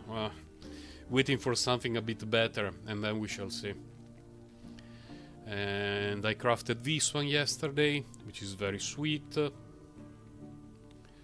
And yeah, got to work on it a bit. Mainly these 2 have to be improved, boots and relic. This one can be better, but it also fits the build very well. And and this one I need I already have a legendary potential 3, but I need to find you know, the proper exalted piece. Never enough, no. Word is never enough. 15k. I mean, doing this, let's clear a random thing. Let's say I want to go in that direction. Not really. Let's say I want to go in this direction.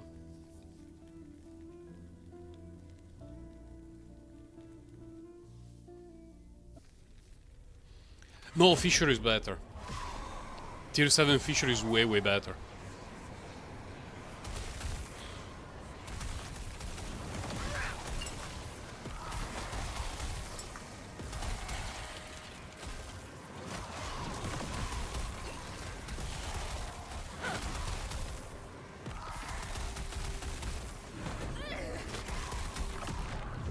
Your death has come.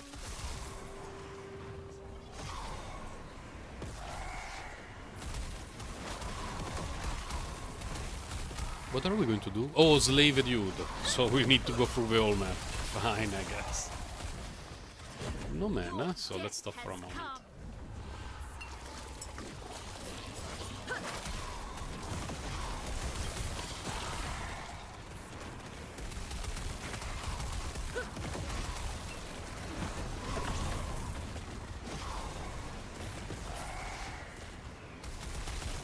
I'm still gliding doing echoes.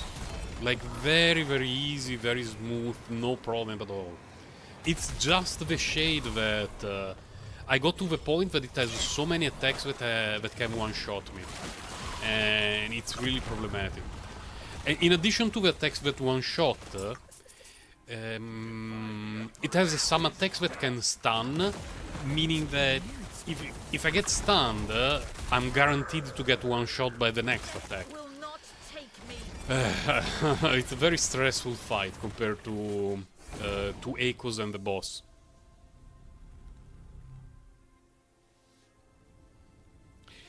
Yeah, because the +4 really allows you to max some nodes that can be very important for damage output. and you miss out on quite a bit of intelligence, but I would rather take what is it?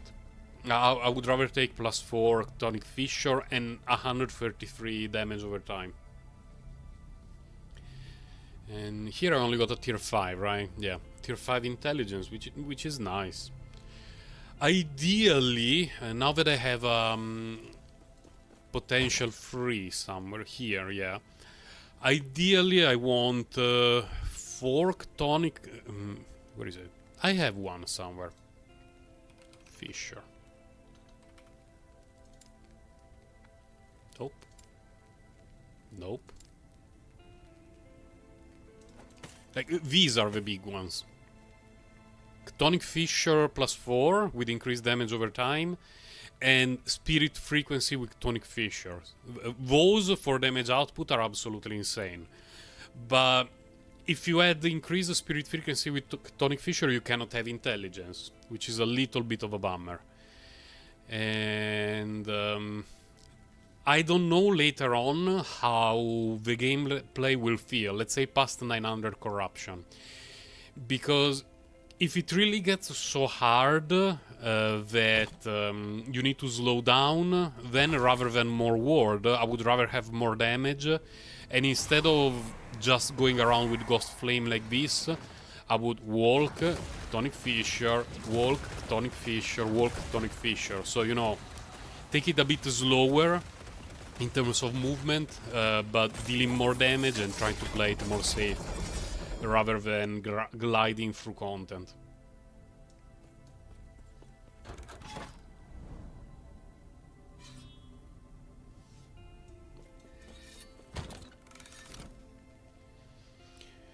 You can definitely use it. It's a good combination. Spirit Frequency and Intelligence, it's a good combination, but I would take +4 to Tonic Fissure first. If it was just a +4 to Tonic Fissure, I would still take it. And it also comes with a lot of increased damage over time. It's very, very valuable. Now, all those skill points are so good. So good. Because there are many nodes here for Tonic Fissure that are good. Really, really a lot. And an extra 4 points really helps. Like, if I had to remove 4 points, I would remove 1 here, which means losing 8 to 16% damage. Maybe these 2, but again, it's an extra multiplier lost. Maybe 1 here, maybe 1 here. This one is very nice against bosses, because it stacks necrotic resistance debuff up to 10 times, which is sweet. Thank you, Adriano. And so the +4 is really, really good, which becomes a +6 with the heart. It's the reason why I use the heart, by the way, not for the ward. For in terms of ward, this thing that gives almost nothing for a warlock, because it generates ward based on the current health, not on the current missing health, like the last steps of the living. So my ward basically doesn't change if I remove this. But what makes the difference is that Tonic Fissure and Ghost Flame get a +2 skill. Everything else gets a +1, and it gives a lot of health, which helps with generating more ward. And hopefully we will manage to improve it a bit, and I will no longer get insta-gibbed.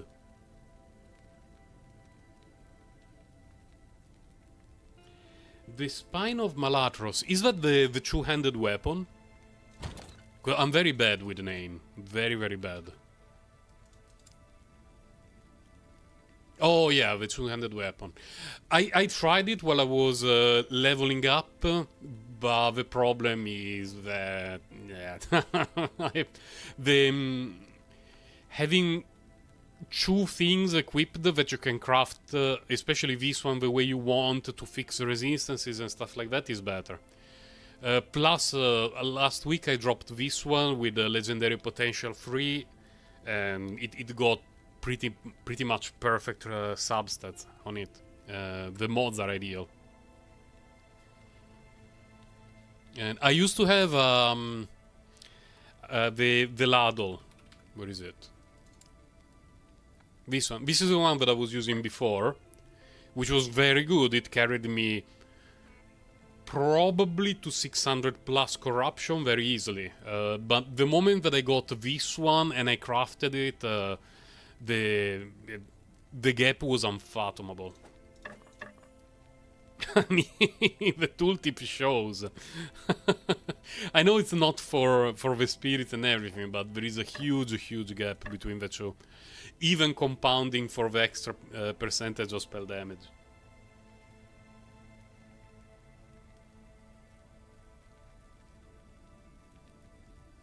The ladle is great.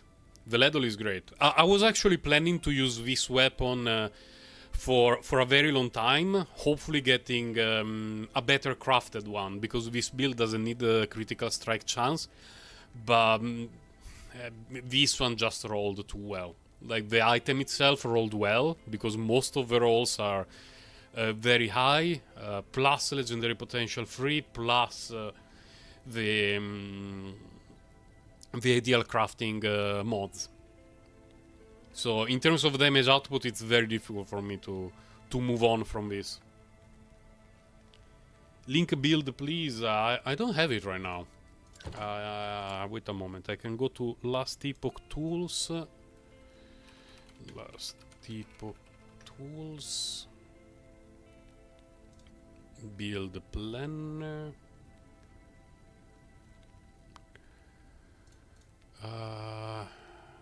Import. I'm on Last Epoch Tools. I just need a moment. Man, which one is my acolyte? Is it this one? No, that's the Blade Dancer. So the next one should be the acolyte. Yeah, this one is the acolyte. Let's see if everything is in order. Passive and everything. Yeah, okay. Share this build. I will put it in chat if I can find the chat. I do not see the chat. That's a bummer. Okay, OBS to the rescue.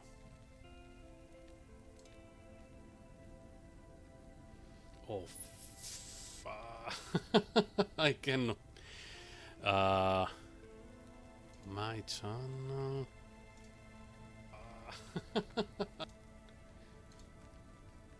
Okay. I had to log in on YouTube, but it should be working. The grind has been a real grind, yes.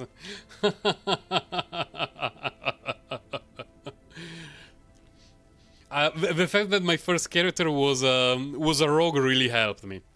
Because I farmed the Dragon Timeline basically from the moment I unlocked it.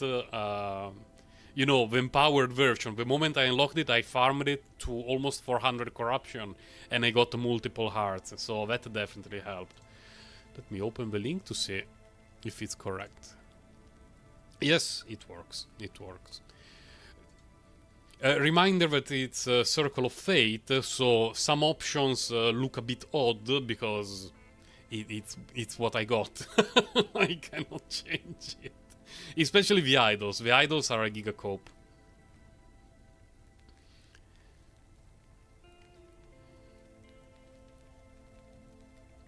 Oh, you're Circle of Fate as well. Nice. Yeah, I played enough trade on Path of Exile. I don't want to be involved with that again.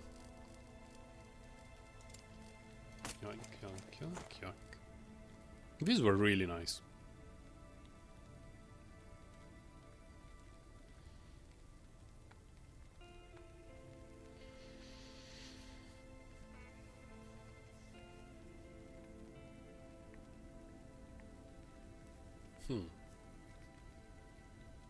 I don't know. There is a word where I can put... if I could get another legendary potential 2 last steps, which I get all the time, with good rolls, drop a bunch of health on it, after rolling it to get a better roll, because this one is a... I mean, my mod... Wait a moment, just to showcase the issue. The health mod that I got has the lowest of everything. It's, what the hell? And the movement speed is the max. So when I reroll, I'm going to get scammed no matter what.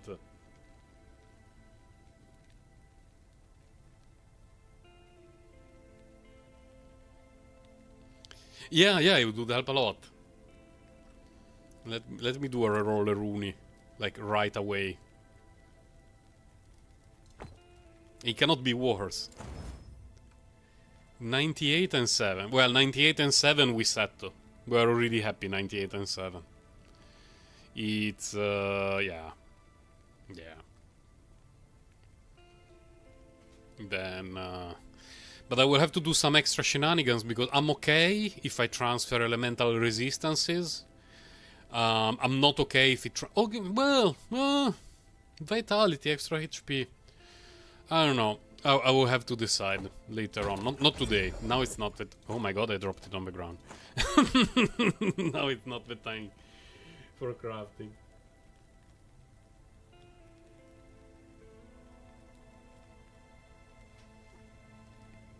Yeah, it was a good roll. Definitely a good roll. A lot more hit points, flat hit points, 7% HP, lost a tiny bit of movement speed. The elemental resistance is the minimum, but I don't need much. I don't need much because I'm almost at the cap. So if I do end up crafting a legendary potential 2 last steps of the living, and I get anything that is not vitality, I'm happy. Health would be a must. I honestly don't know what to do with vitality at the moment. I will need to think about it later on if I find the last steps of the living that I want to craft. Because vitality is not even the worst, it's extra hit points.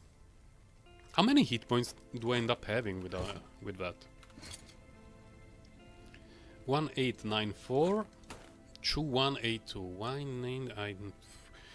Basically 200 extra hit points. And right now I'm losing a ton of ward, of course, because I removed this. But it's an extra 200 hit points, basically.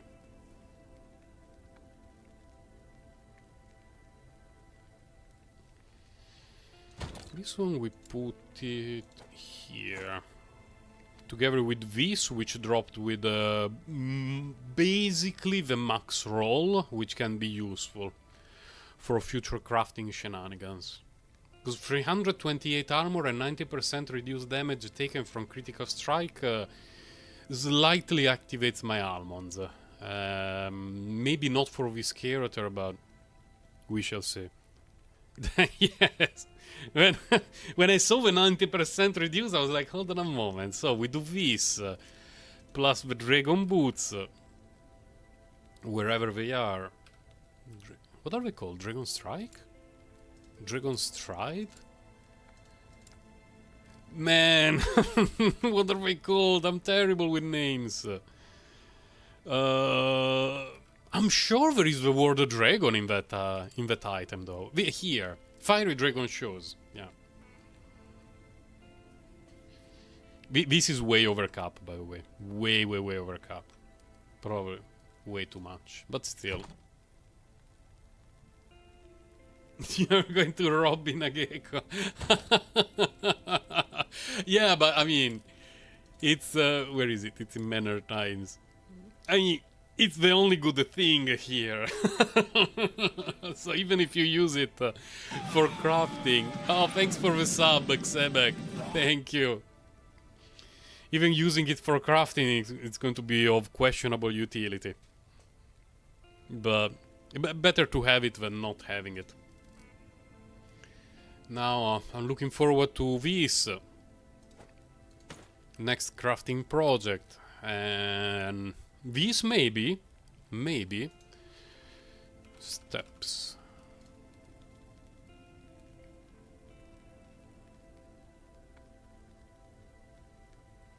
Ah, this one has a max roll, current health lost, but only legendary one. 15-1. What's this? 231. Ooh. Oh no, it's the transient rest. 15-1. Yeah, I really have a lot of those. I need to wait for the good combination. So, high roll of health lost and legendary potential show. Or free, but I think... Let me go on Last Epoch tools. I think the chances of legendary free on that are extremely low. Let me see. Last steps of the league 0.027, which is 0.054 with the circle of yeah, no, it's not going to happen. Not going to happen. So many things to grind for. It's true. It's true. And the cool thing about this timeline, the Blood, Frost and Death, is that you have the chest nodes where you can get Exsanguinous, and then the boss drops the boots. So, you know, you're making a bit of progress, a bit at a time. I will do one echo. Yeah, it's almost 12. About half an hour ago, I said that I was about to leave. I might as well do an extra echo. Then we call it a day. Time to drop a legendary 4 Exsanguinous, which I don't even know if it exists. I've never seen them. I've only ever seen one legendary legendary potential for item between early access and release, and it was in early access. At release, I have not seen any.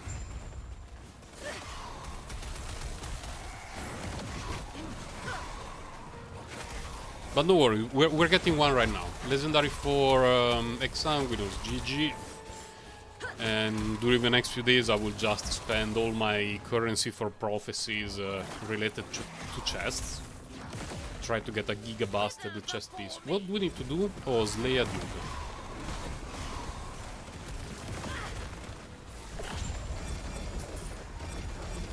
Let's get our Exsanguinous. I do believe none of that was going to be good. Easy. Oh! Oh, almost. Almost. It was almost an Exsanguinous. Anyway, thank you for stopping by, guys. It's time for me to have my lunch break, and in the afternoon I have to work, so that will be all for today. I linked in chat my build just a few minutes ago, but I will put a comment. If I could find, man, it's gone. It's lost forever. But later I will put the build in a pinned comment so people can see it later on. So I'm wishing you a happy weekend, guys. Thank you for stopping by, and thanks to the new subs, because we had quite a few new subs actually. I'm not getting all the notifications. I blame OBS for that, but I can see the count going up. Bloody OBS. Or maybe Stream Elements, I don't know, but something is not working well. I'm wishing you a happy weekend, guys. Keep grinding, and I'll see you next week. And there is no ending screen today because I'm already extremely late. Extremely late, so the stream will end abruptly.